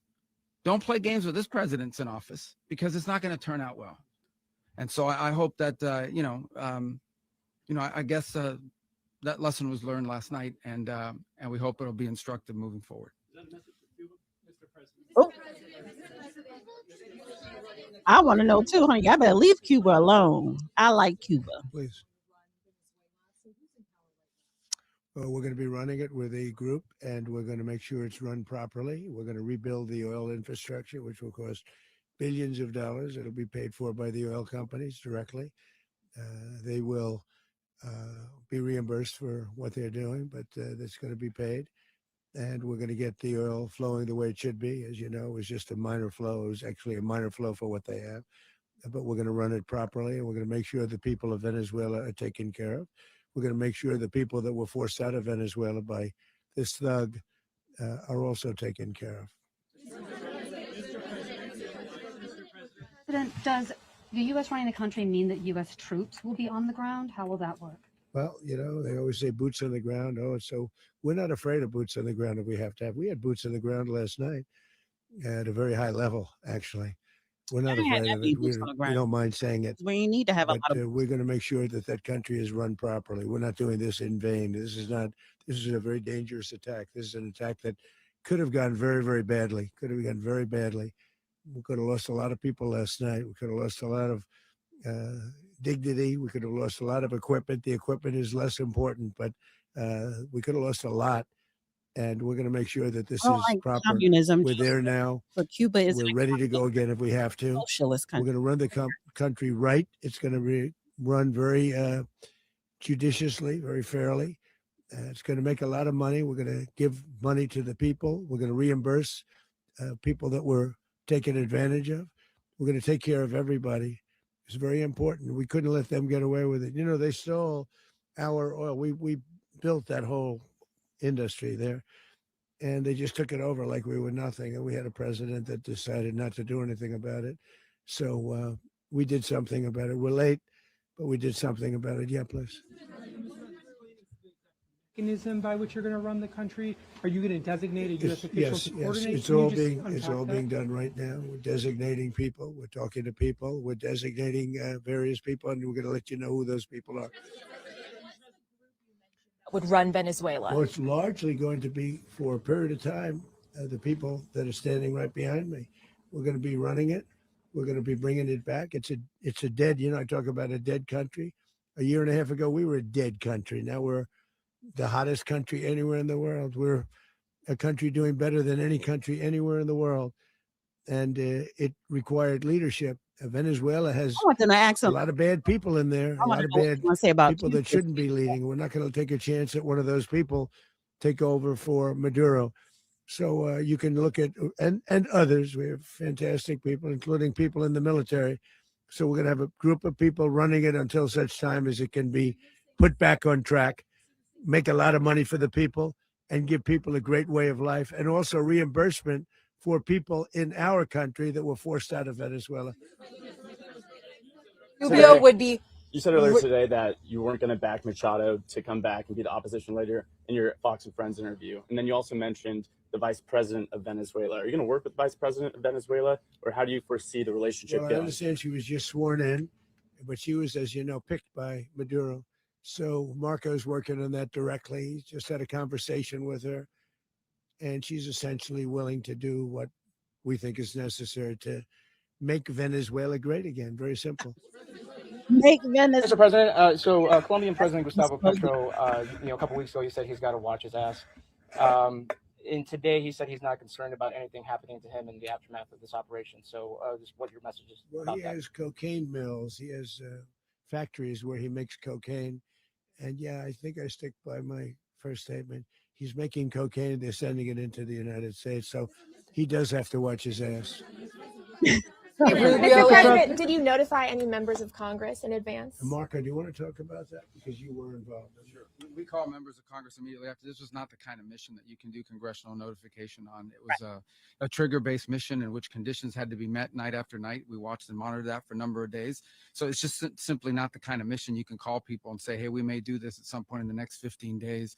But it's largely a law enforcement function. Remember, at the end of the day, at its core, this was an arrest of 2 indicted fugitives of American justice, and the Department of War supported the Department of Justice in that job. Now, there are broader policy implications here, but it's just not the kind of mission that you can pre-notify because it endangers the mission.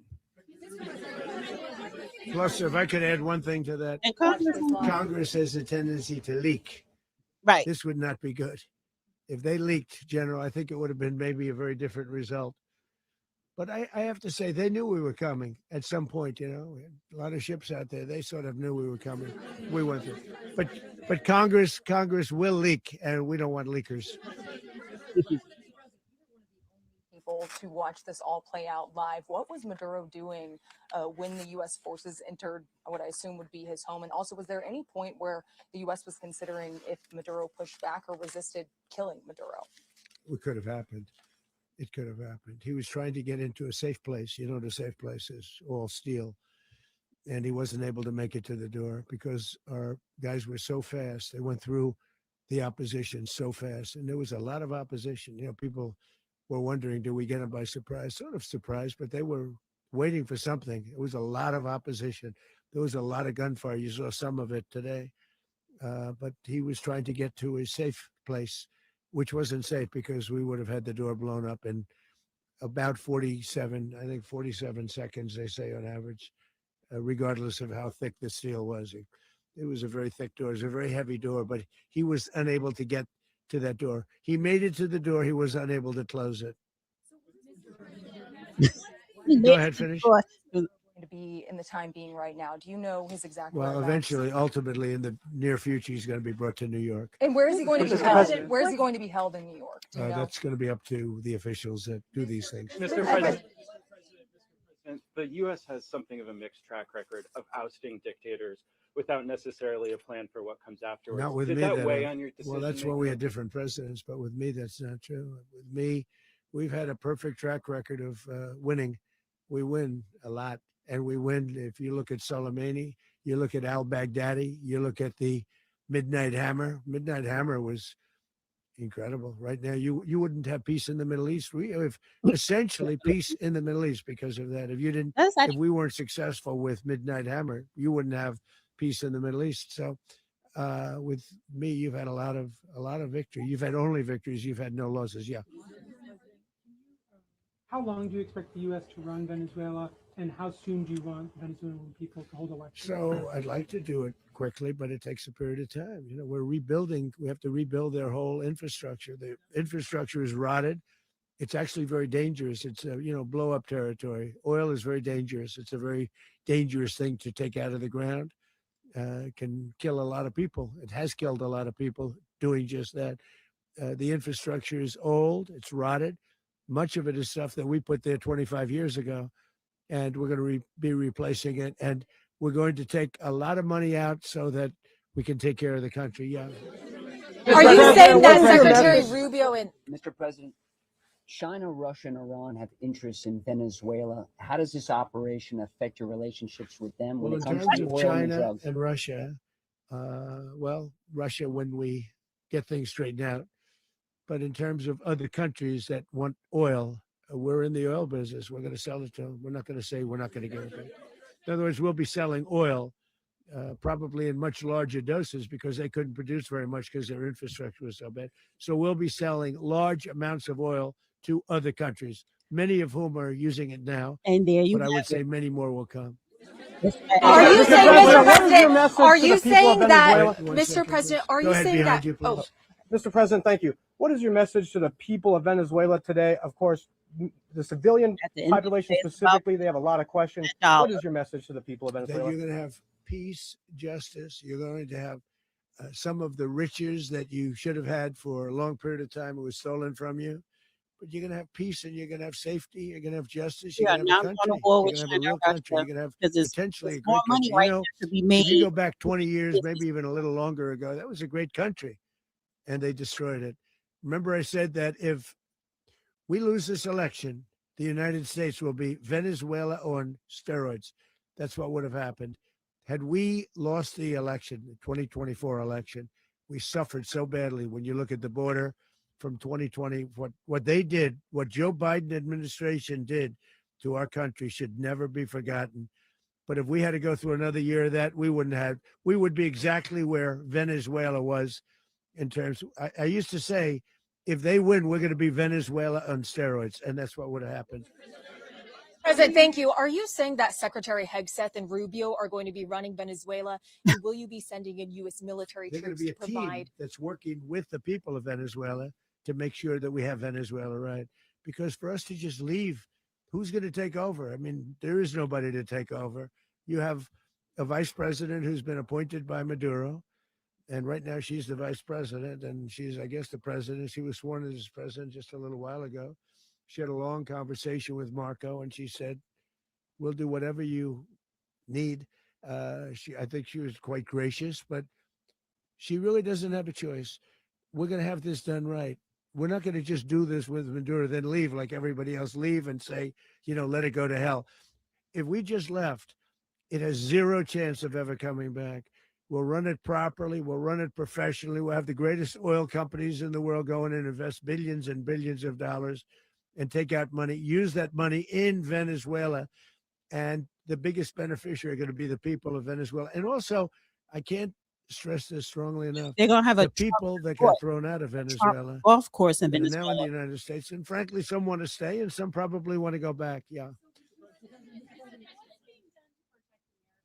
In the country, and were any of the detained Americans? Well, right now they're arrested very last week? protected because nobody's going to mess with us. They're very protected. The people of, and we let them know that you better not touch one of them.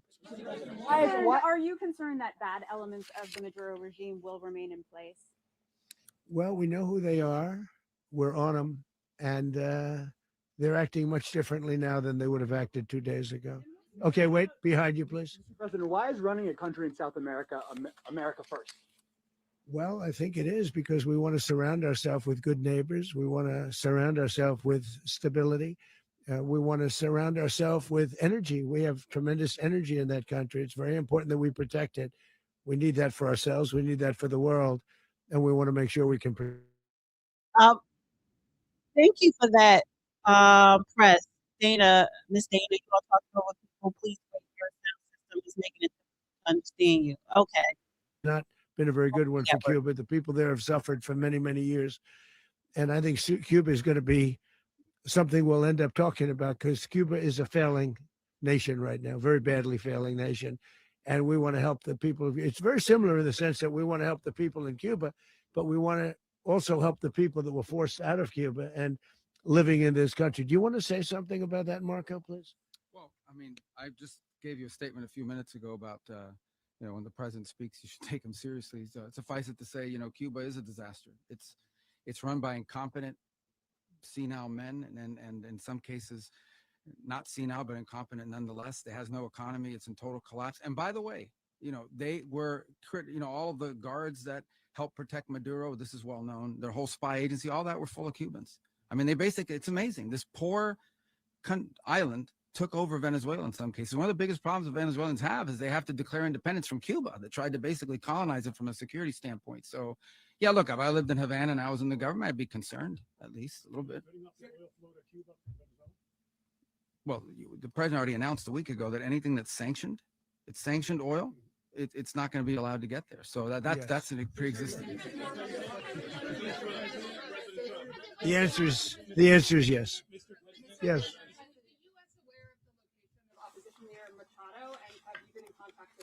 No, we haven't. No, we haven't. Okay, so I need to mute. I'm sorry, guys. Yes, I forgot. If I'm talking and they're talking, you won't hear me. Sorry about that. Or the respect within the country. She's a very nice woman, but she doesn't have the respect. Mr. President, is it possible that the U.S. ends up administrating Venezuela for years?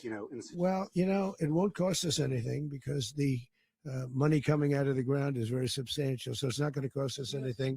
We will. Well, we want safety there. We want to be surrounded by countries that aren't housing all of our enemies all over the world. That was happening, and you don't want to have that. But we're going to be rebuilding, and we're not spending money. The oil companies are going to go in. They're going to spend money. We're going to take back the oil that, frankly, we should have taken back a long time ago. A lot of money is coming out of the ground. We're going to get reimbursed for all of that. We're going to get reimbursed for everything that we spend. So it's going to be a very important. This is a very big evening that took place last night. We have to be surrounded by safe, secure countries. And we also have to have energy, very important. We have to have energy that's real energy, not where they're getting 4% and 5% of the energy out of the ground. You take a look, it was such a disaster. So what's going to happen with Venezuela, I think, over the next period of a year is going to be a great thing. And the people of Venezuela will be the biggest beneficiaries. Going to send in the U.S. military. What did you last speak to Maduro about when you spoke? And is the Well, I US don't want to at get war into with the Venezuela? conversations, but I did have conversations with him, and I said, you got to surrender.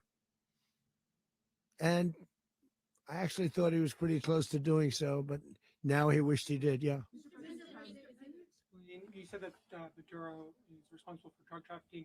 You recently pardoned the former president of Honduras who was convicted of many drug trafficking. Can you explain how these two situations are Well, different? And would you ever pardon Maduro? I endorsed, as you know, the winning president, the man who won in Honduras. I endorsed the man who won in Chile. I endorsed the man who won in Argentina. And we are doing very well with that whole group. What the man that I pardoned was, if you could equate it to us, he was treated like the Biden administration treated a man named Trump. That didn't work out too well for them. This was a man who was persecuted very unfairly. He was the head of the country. He was persecuted very unfairly. And there are a number of them. And we felt that it was a very unfair situation that happened to him. He's also a party member of the man who won. So obviously the people liked what I did. And one of the reasons that was done is because of the fact that the party in power felt very strongly that that man was treated very badly. I studied it very quickly, and then I studied it in great detail. I went to a lot of the people standing behind me, and they felt that that man was persecuted and treated very badly. That's why I gave him a pardon.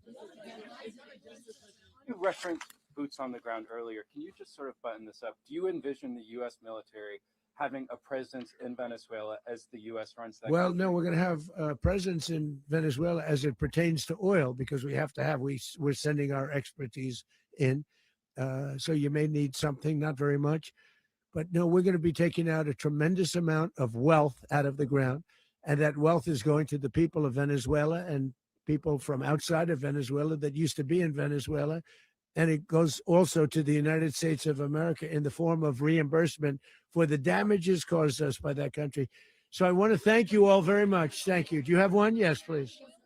You were so nice before. I'm going to give you the final question. Go Thank ahead. you, Mr. Unless it's a President. bad question, in It's which about case I'll Putin. go one word. It's about who? It's about Putin, if you want. About Putin. Well, that's always nice You had to a talk phone. about Putin. You had a phone call with him Yeah. on Monday. Did he talk at all about Maduro? Did y'all talk about this? No, we didn't. And We then, never spoke about Maduro. Are you mad at him right now? I mean, there's this I'm not intelligence. thrilled with Putin. I'm not thrilled with Putin. He's killing too many people. I thought that would be so. I settled 8 1/4 war. You know what the 1/4 was? Thailand and Cambodia. I did it again. They broke out, and I did it in about 5 hours, and I settled it. I'm giving myself 1/4, so I'm up to now 8 1/4. In other words, I settled the war, but then they broke out. They had a pretty bad breakout over the last 4 days. I got them to go back to peace, so I only give 1/4. I thought the easiest one would be, one of the easier ones would be Russia, Ukraine. It's not, and they both have done some pretty bad things. And look, that's Biden's war. That's not my war. But I want to stop the lives. Did you see where last month 30,000? It was 27,000 the month before. 30,000, mostly soldiers, were killed this last month. 30,000. I want to stop that. You know, I got NATO to pay 5% instead of the 2% that they weren't paying. They weren't paying 2, now they pay 5. And we send them a lot of munitions. We send them a lot of things, missiles and various other things, a lot. And they pay. The United States is not losing money. We're probably making money on that. It's the last thing I care about. I just want to stop all those people. We're losing 25, 30,000 human beings that come from 2 places that are very far away. But if I can stop, because it's something I've been pretty good at doing, deals, I guess. It's all a deal. Life is a big deal. But if I can stop that war and stop 30,000 young people, in addition to the fact that people are being killed in Kiev, people are being killed in other cities throughout, a much smaller number, but they're being killed, viciously killed. So I'm not happy about it. I thought that would be something that would get solved. We have Mr. Witkoff here. I think that we're making progress, but that's a war that should have never happened. If I were president, it would have never happened. Putin says it. Everybody says it. If I were president, that would have never happened. But I inherited that war. That was Joe Biden Zelensky and Putin. I came into the situation and it's a mess. And I will say this, I watched an operation last night that was so precise, that was so brilliant. I mean, it was incredible. If we had our people like this general and our people involved, that war would not have gone on very long, that I can tell you. That war, to use an old term, that war has become a bloodbath, and we want it to get stopped. Thank you very much, everybody. All right. There we have it. So actually, let me make myself a little bit bigger. Guys, I dropped the link if you want to join the show. Oh, honey, let me see the grades coming in. I dropped the link. And this is not a large crowd. Let's see. How can I? This is not a large crowd out, and this is in Caracas, Venezuela. Yeah. So if you guys want to hop in to make some comments, please do so. Let me actually pin the link real quick. Pin it. And I want to go to some of the comments. Thank you, Maura Mansa. I wonder if, I said this. I don't know who that person is. This was funny, Deborah. Will Mandandi greet Mandora, because he's headed to New York, right? He's headed to New York. So will he greet Mandandi in New York? That's a good one. And it was interesting what they said about Cuba. First of all, Cuba has an embargo. If you lift the embargo, let's see how the economy goes. I'm pretty sure the economy will improve if you lift the embargo. Thank you, Walter. Happy New Year to you and your family, along with Judge Joe Brown. Health, prosperity, live strong, blessings, Brooklyn via Trinidad. Thank you. Happy New Year to you and yours. Delta Force off the coast of Caracas. We came, we saw, we destroyed, power, skill, strength, period. Yes. I'm a retired Marine. They didn't do all that, but they did go in like a thief in the night, probably at 2 a.m. See, that is the conversation I think we need to start having, right? That is the conversation we need to start having. Because you're a Marine, honey, you know how these operations operate as a Marine. And I appreciate you commenting. Big hurtification. I didn't think it was all that either. It wasn't like invading Iran and trying to topple their president. You know, this was pretty, because you were already bombing them. And then it's Venezuela. Like, their military is no match for ours. You could send our National Guards over there and we could, still win a war with them. So I believe you. Elon gonna have Starlink on lock. Yes, it's about money. It is about money. It's all about the money here. It's all about the money. If they have another Paul Bremer in charge of governance in Venezuela, it would be a disaster. FYI, Bremer was the head guy in charge of Iraq when Saddam was ousted. He was terrible and allowed insurgency.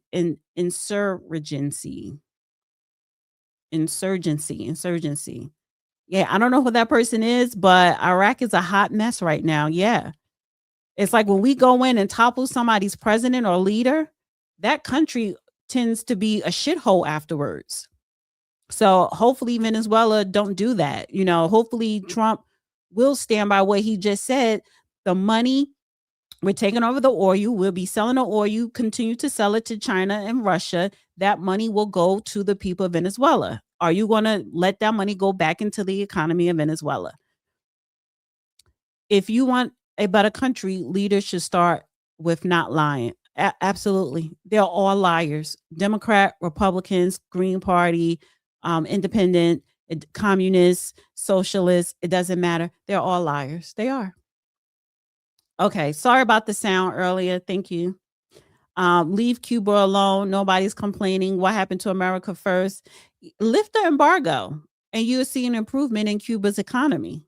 But they're not going to do that because Trump, it's about money. And where Cuba is situated, 90 miles off the coast of Florida, that is the vacation heaven for American hotels, Trump golf course.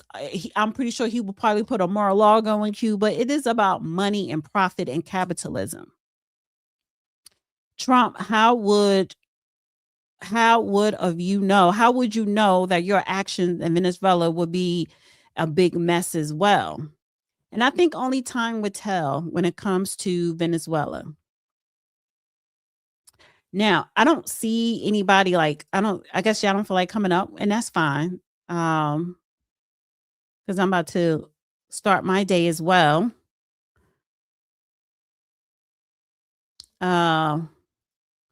If anybody believes the U.S. is taking oil from Venezuela and giving it back to the country, you're a fool. Yeah, and you know what? And I have reservations about that as well, because politicians lie.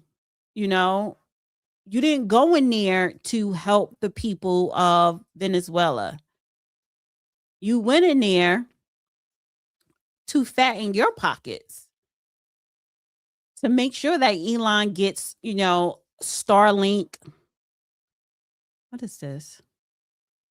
To make sure Elon gets, his Starlink extended. And other, what is that company that start with a P? He got like $1 billion trillion contract from the government as well. Pilar something.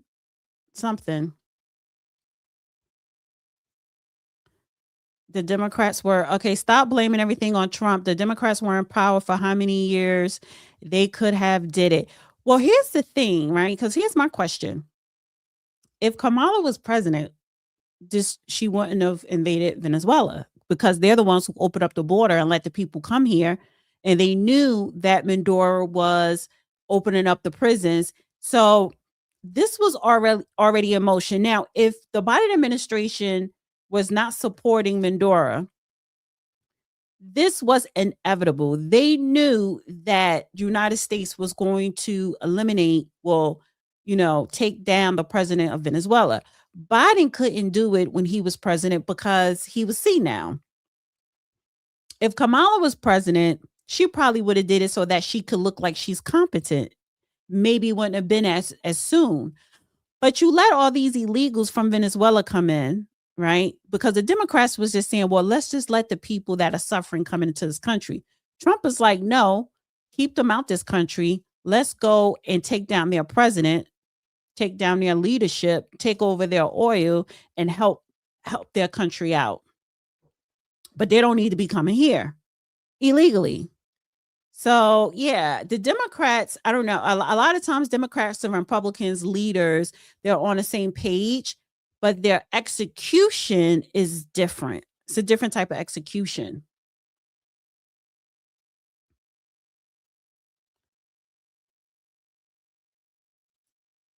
China, Russia, and Iran no longer have influence in Venezuela. Brilliant move by yeah. And see, right. This is like a chess game, because China, Russia, even Iran, they were buying resources from Venezuela. That's what kept Venezuela afloat.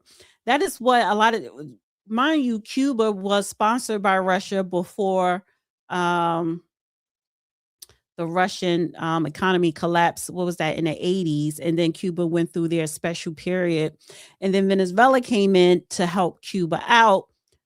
Venezuela also traded oil with Russia and China. So they were doing business with American adversaries. So if you control the main resource in Venezuela, resources, oil and other things in Venezuela, take out the president. We didn't like him anyway. He wasn't on our side. Put somebody in president who was on our side, put somebody in a power position in Venezuela who's on America's side. But we are the ones that's going to be in control of your oil and other resources. So we set the price of how much we're going to allow, how much we're going to charge China and Russia. So it is about having power over your adversaries and also making money. It's about the dollar. Cuba was Las Vegas before Las. Yes, they called Cuba the whorehouse of the Western Hemisphere because, first of all, the mob was there like crazy. Drugs, prostitution, racism, discrimination. Under Baptista was a horrible ruler in Cuba. He was worse than Fidel. I would rather have lived under Fidel Castro's government regime than Baptista. See, people forget what it was like under Baptista for the Cuban people, especially if you were dark and Afro-Cuban. So the history here in America is like white people, discriminating and suppressing black people. Well, in Cuba, they were all Cuban, but you had the light-skinned Cubans, the Cubans you see in Miami.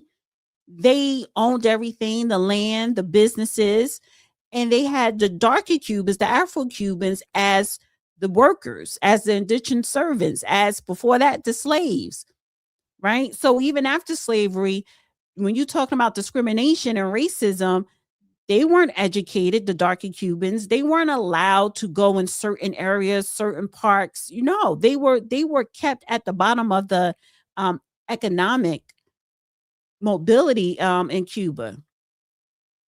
So Cuba wasn't great under Baptista before Fidel. That's why even to this day, and especially the older generation, still loves and praise Fidel Castro. They wanted him to come in there and take down Baptista. And then the U.S., the Bay of Pigs, they kicked the U.S. ass twice. That's why they issued an embargo, because Russia tried to put some weapons over there facing us as well. But that's one of the main reasons why whoever is president could never say, okay, let's make peace with Cuba, because Cuba is one country that actually defeated American military. You don't let that go. So Trump is squeezing the economy of Cuba to where, I don't want to say this, but I wouldn't be surprised if eventually, probably in a year or two, they're on the brink of famine, because Venezuela was their number one backer, not just for oil, but for food and goods and resources and everything. So Trump is squeezing the life out of Cuba. It's not about going in there with military. No. It is about making sure they don't have any economic power. Your friends can't help you, because we are controlling the resources. We are controlling what comes in and what comes out of your country in Cuba by way of Venezuela and anyone else. You have nowhere to go but to surrender. So a lot of times it's not about going in with weapons, and shooting or killing. It's not about military action. It is about economic war. Crush your opponent economically, financially, and you win. You get what you want. And that is what Trump is doing with Cuba. Because mind you, remember Obama, the embargo was still in place, but he eased the travel restrictions. And when he did that, for those 2 years in Cuba, Americans flooded over to Cuba for vacation. Their economy increased overnight because of the Americans going over there. A lot of business owners, a lot of people created businesses when President Obama eased up the travel restrictions for Americans in Cuba. But then when Trump came in, he cut all that out. And then the economy tanked. So Trump is about the money. And a lot of times you could win a war, or you could win over your adversaries by financially bankrupting them.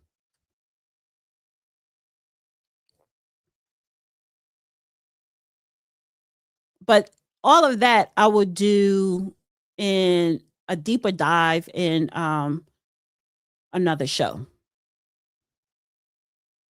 Them Cubans still mad they got kicked out of the country. Yeah. And it's like, but those were the Cubans of means. They were the upper class and the wealthy and the rich and a little bit of the middle class. But they were the ones that benefited under Batista. And then the people that stayed were the ones that were oppressed. That's why Black Americans here in America, we not only sympathize or empathize with Cuba, but support Cuba because we know what it's like to be oppressed. I'm going to do a deep dive on what was life like under the regime of Batista. Because even if you take out, okay, the racial discrimination in Cuba under Batista, he was killing a lot of his citizens. So let's not paint this or romanticize, oh, Fidel was so evil, he destroyed Cuba, as if what they had before was so wonderful. No. The mob, the shit. If Fidel never came in to take over Cuba,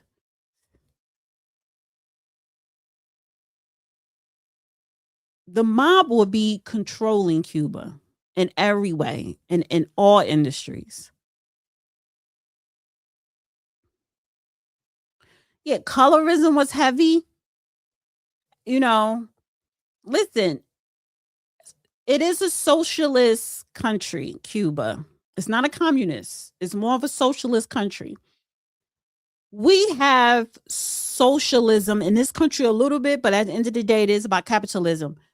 Cuba do practice capitalism as well, but there is a socialist country because everything is state owned, and that is a problem.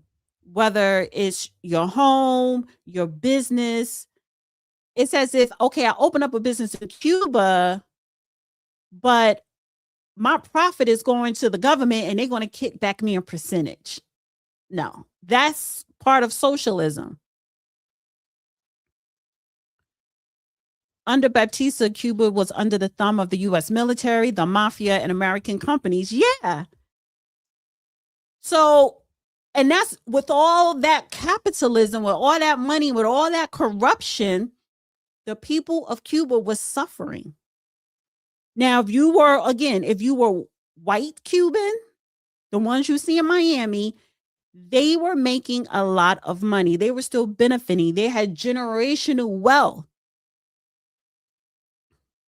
So let's and I'm not paraphrasing, but I'm just making this a short conversation. I'm not doing a deep dive, but I've visited Cuba. I was there for 10 days, and I do want to go back.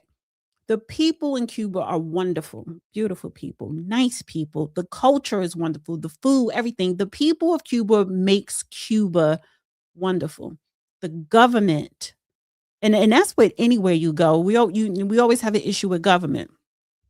I'm not saying Fidel was perfect. No, he did some messed up stuff too. But if you had to choose between Batista and Fidel, Fidel was the better choice. But Mark Rubio, his parents, they were the wealthy ones from Cuba that were allowed to come into Florida, Miami, and the American government gave them all types of economic upward mobility resources.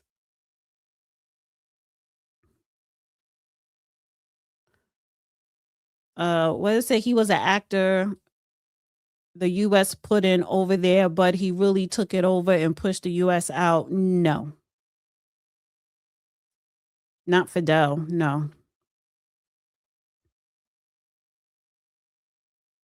Oh, there's always a fucking hater on a Saturday. No, I'm going to keep talking Ebonics, honey. Why you got that girl Greta? Ooh, honey, that crazy little... Is she a young woman now? No, it's not communist. is socialist.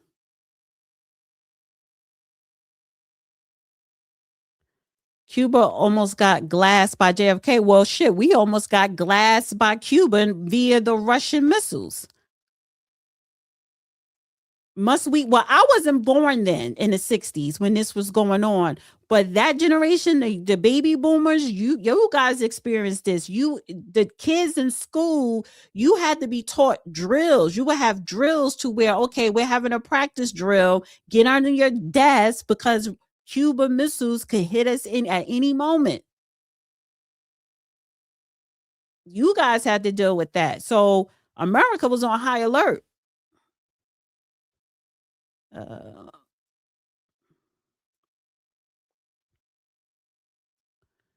If it's about money and drugs, why don't Mexico get any smoke? Exactly.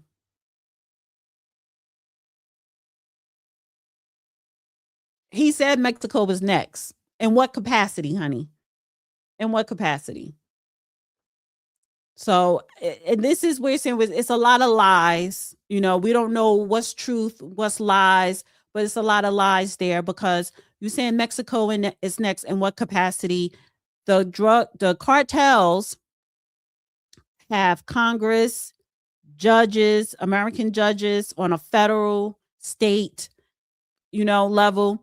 They have a whole bunch of people on their payroll. And it's not going to stop. A lot of people who are head of cartels, they also have legitimate businesses, i.e. the oil business. That show Landman, honey, I love that show because a lot of things that they display and talk about in that show, is accurate. So I don't. Why are we? And here's the problem that I have with Americans as a mass, as as a collective. The average American, you actually believe what your president and what these politicians are saying are truthful. You actually believe everything these people say, no matter what political party, and that's a problem. A lot of Americans, we are not educated when it comes to history or geopolitics. You don't have to be an intellect, but we need to start looking at the good and the bad of everything.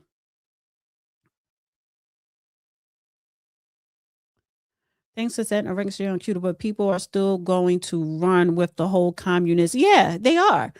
Because they have not researched, read, or even been to Cuba. I want people, this is homework, and for me too, because I am going to do a deep dive. Do your research on Cuba under Batista and under Fidel, and then come to your own conclusion. Forget about the United States. Just do your research under Batista when he was ruling Cuba, and do your research under Fidel Castro when he was ruling Cuba, and you come with the conclusion of who was the better leader of Cuba, because there's no such thing as a perfect leader. They're all liars. They're all corrupt everywhere in the world.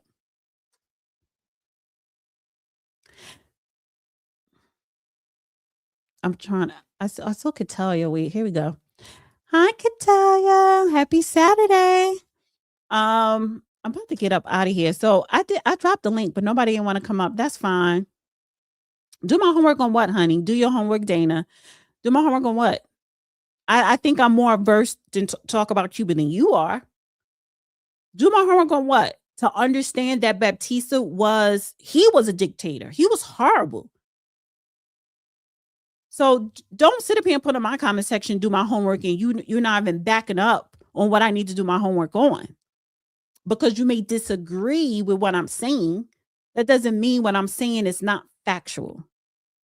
That Baptista was a dictator. Baptista was killing his citizens. He implemented discrimination. He implemented a caste system, or he kept it going. He was corrupt. He was doing business with the mafia.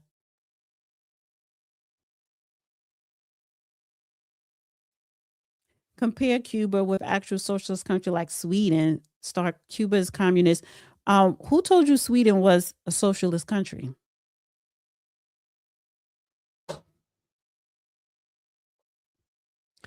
Thank you. And Sweden doesn't have an embargo. But this is a good conversation to have.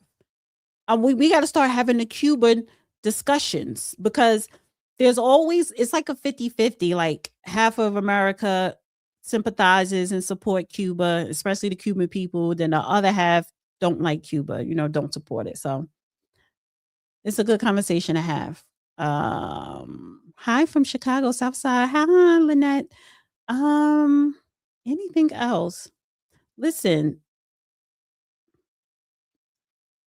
Trump, how would you know that your action in Venezuela would be a big mess as well? Right. Under Baptista, Cuba was under the thumb of the U.S. military, the mafia, American companies. Yes, I did share that. Exactly. If it's about money and drugs, why don't Mexico? Yeah, I saw that. Okay, I just want to make sure I got through the super chats. And I did. Thank you so much, guys, for the lovely super chats. I appreciate you guys. We don't always have to agree, and that's fine. But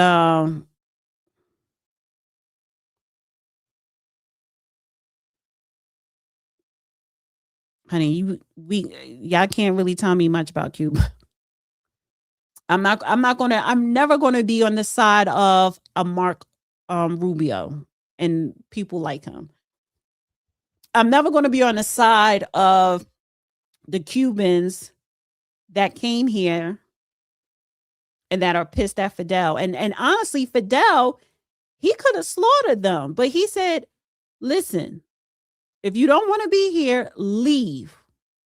He said this to all of the wealthy, upper class and middle class white Cubans who they check off white here. They don't check off Hispanic. They don't check off Latino. They check off white here, the Cubans here, the white ones. Fidel said, go.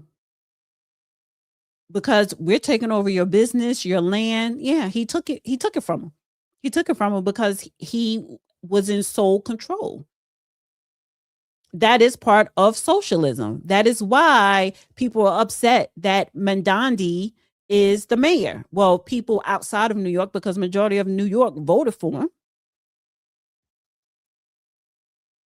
So you have a government-run society. The government controls your education, your business, your housing, your healthcare is all government-owned. It's no private sector. That is what socialism is about. Everything is government-run. So he told those wealthy Cubans, I'm taking your shit. Now you could stay, but you ain't gonna like being here. So I'm letting you get on a plane and get the fuck up out of Cuba. And America said, come over here, guys. We're gonna give you business loans. We're gonna give you home loans. We're gonna give you all types of, resources so you could set up shop here. And they did.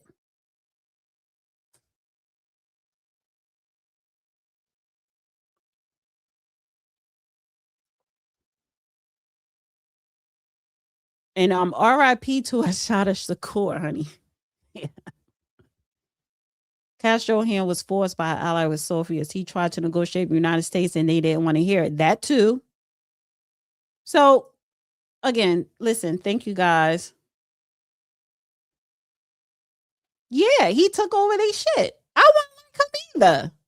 If I'm living high in a hog and you come in and say, oh, you own this now, I'll be pissed forever, for life. And I'm going to support the country that is against you, which is the United States.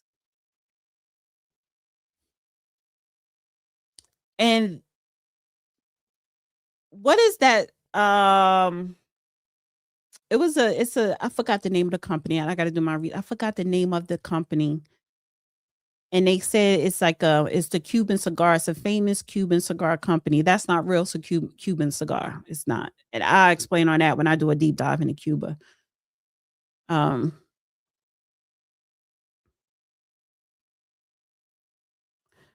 would. If I could own property in Cuba, I would. It's hard I don't have any relatives in Cuba, so I can't own property in Cuba because of the Cuban government. But I would definitely want to own property in Cuba and live there 6 months out of the year. Because again, I'm coming in with money, American money. So if you have money, you can have all of the necessities that we have here, whether internet, cars, whatever. So yes, I would. I've actually I visited. I didn't stay in a hotel. I stayed in an apartment. So there were some things that we are not used to because we have that they don't. But it was also refreshing to not be plugged into the matrix all the time. But if you have money, or you could live lovely in Cuba till this day. So me going to Cuba, living there now, if I could, I will be living a different life than someone who was born and raised in Cuba. So you can't say that to American, oh, go to Cuba and live there. Yeah, I don't mind going there because I'm still, I would live better there than I would here. Because I'm an American coming there. My economic status is, more better than majority of the Cubans there. So it's all about money at the end of the day. You can't tell an American, oh, go to Cuba and live there and you're a C. They're going to live well. And have wonderful weather and wonderful beaches year round, great food. Stop. There's not going to be military banging down my door.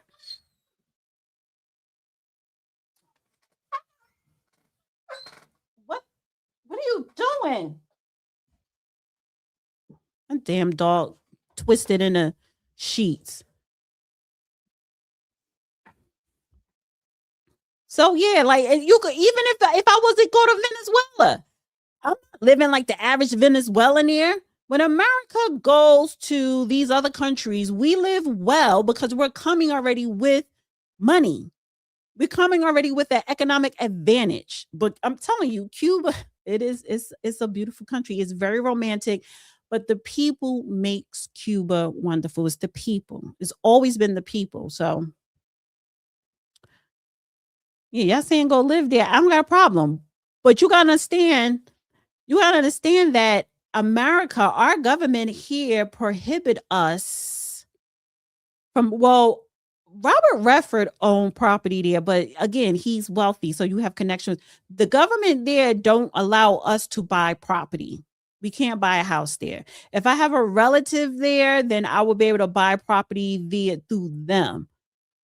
But it's like that in other countries too. I can't go to Mexico and buy property there. I have to have a relative in Mexico already to do that. So yeah, I'm telling you, get off TV. Sometimes you got to cut your TV off, get your passport, and go to another country and see it for yourself firsthand.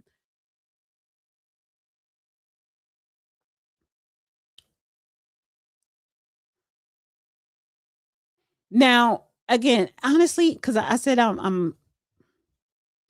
said that I'm about to end the show, but I am going to have I'm gonna do like a video, and I do want to have a live show specifically talking about Cuba because Cuba is depleted. It is run down. What do they do for the people? So because they have an embargo, that embargo does it makes the economy horrible. They have a lot of rundown business buildings. And so going there for the first time, it's like you step back into time.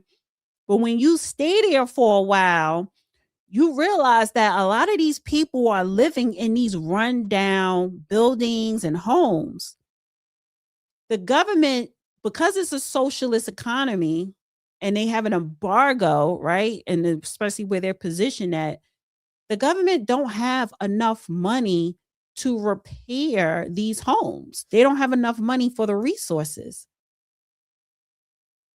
So a lot of people are not living well. They're living in these depleted home shacks because they're poor.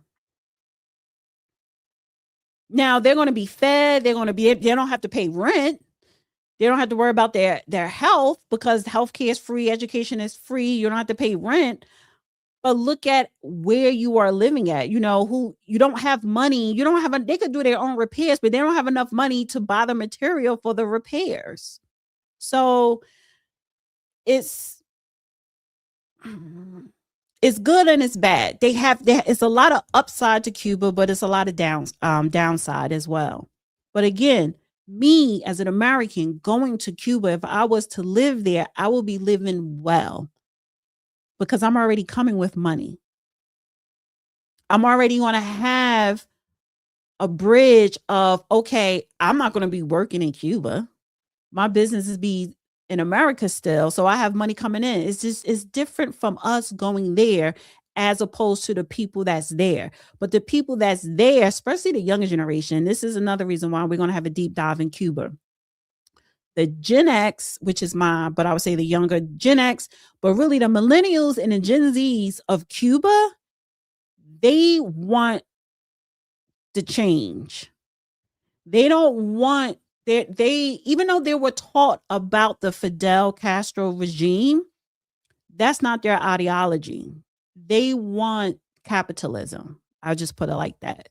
So Cuba is going to be very interesting, and I'm very curious on how Trump is going to approach it. Thank you, Shammy. Fidel at one time established free medical school for U.S. citizens and only asked that you pay it forward when you return. Exactly. A lot of Americans went there to medical school. I think they still have that program, free medical school. I think they still have that program there. So again, Cuba is not this horrible place that our American government paints it to be. But of course, they're going to paint it as being horrible because they don't want us to know the truth and make a decision for ourselves. They want us to hate Cuba and the Cubans and especially the government. I don't like nobody's government because I know government lies to its people. But again, if you ever go to Cuba, you will see that it's the Cuban people that makes Cuba special. But it is unfortunate that they don't have economic mobility. And they need it. They're being squeezed to death, the people of Cuba. Yeah. So I would just say that. But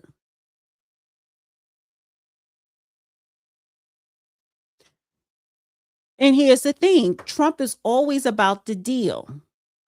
But so when Fidel died and his brother Raul, he took over, but I think he stepped down because he's old. Will Cuba live and die on the Fidel Castro regime and message and ideology? Or will you switch it up and make a deal, make a brand new deal with Trump if there is an offer there for it? But so a lot of times the Cuban government, they are riding under the Fidel Castro ideology. And it's really hurting the people, the Cubans. It's hurting the Cubans more. So yeah, bad management, but bad management, embargoes, a whole bunch of stuff. It's a mess. But that island, it's a gem. It's a beautiful island. It's a beautiful island, but I don't want to see it go back to what it was under Baptista. If it doesn't have to be the Fidel regime or ideology. It needs to be something new and better that the Cuban people can benefit, not just corporate, not the cartels, not the mafia, not Trump's wealthy friends, not the Elon Musk, but the actual people of Cuba. All right, guys, listen, this was cute. When Haiti suffered through an earthquake, Cuba sent doctors. America sent the 82 airborne. True, that is true. That is true.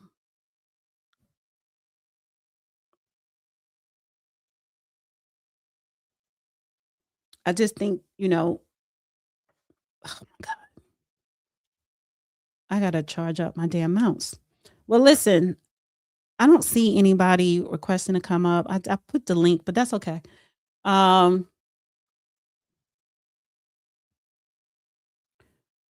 Give my charger a little bit more juice. I'm about to get up out of here. Thank you guys for joining me this early Saturday. The breaking news: Nicolas Maduro, president of Venezuela, is no longer president. He was toppled by the Trump administration.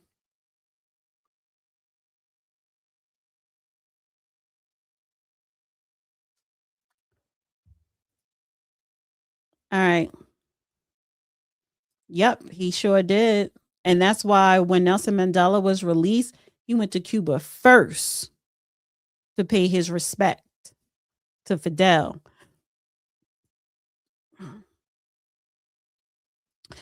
Yes, yes. I'm an American. I'm in America. It's all about capitalism. Yeah.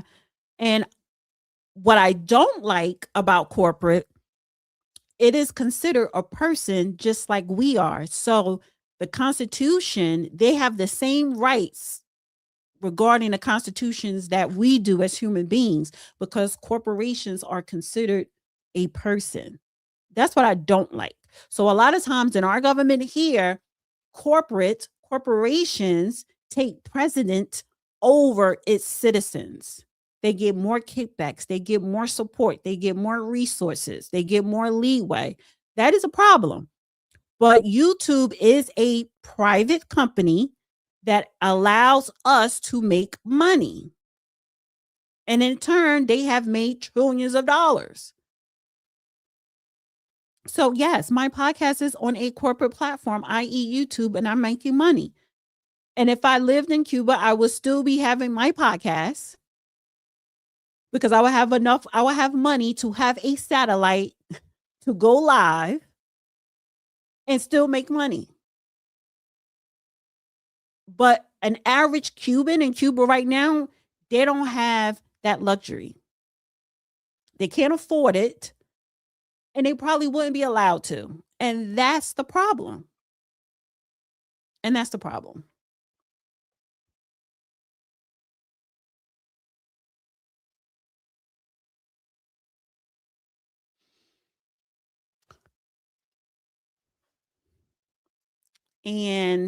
it.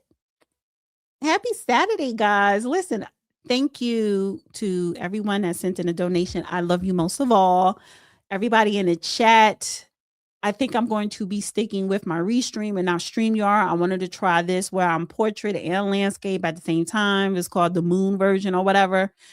So yeah, and this conversation will continue. You know what I'm gonna do? I'm going to go live on Sunday because I don't have any videos to upload. And of course, me and the judge will be back on Monday for the first Man Up show of 2026. Happy New Year. Enjoy your weekend. Be safe. Let's all do our research, particularly on Cuba. And we are going to have a Cuban deep dive on Cuba. Yeah, I think I'll get good engagement with that. When are you having the judge back on to argue with you? Monday. So thank you. Appreciate you guys. Love you guys. Happy New Year. Have a great weekend. Stay blessed. Stay safe. Bye. Honey, you see all this goddamn gray. Yes, read. Yes. Read, and research. Yeah. Yep. All right, guys. Bye.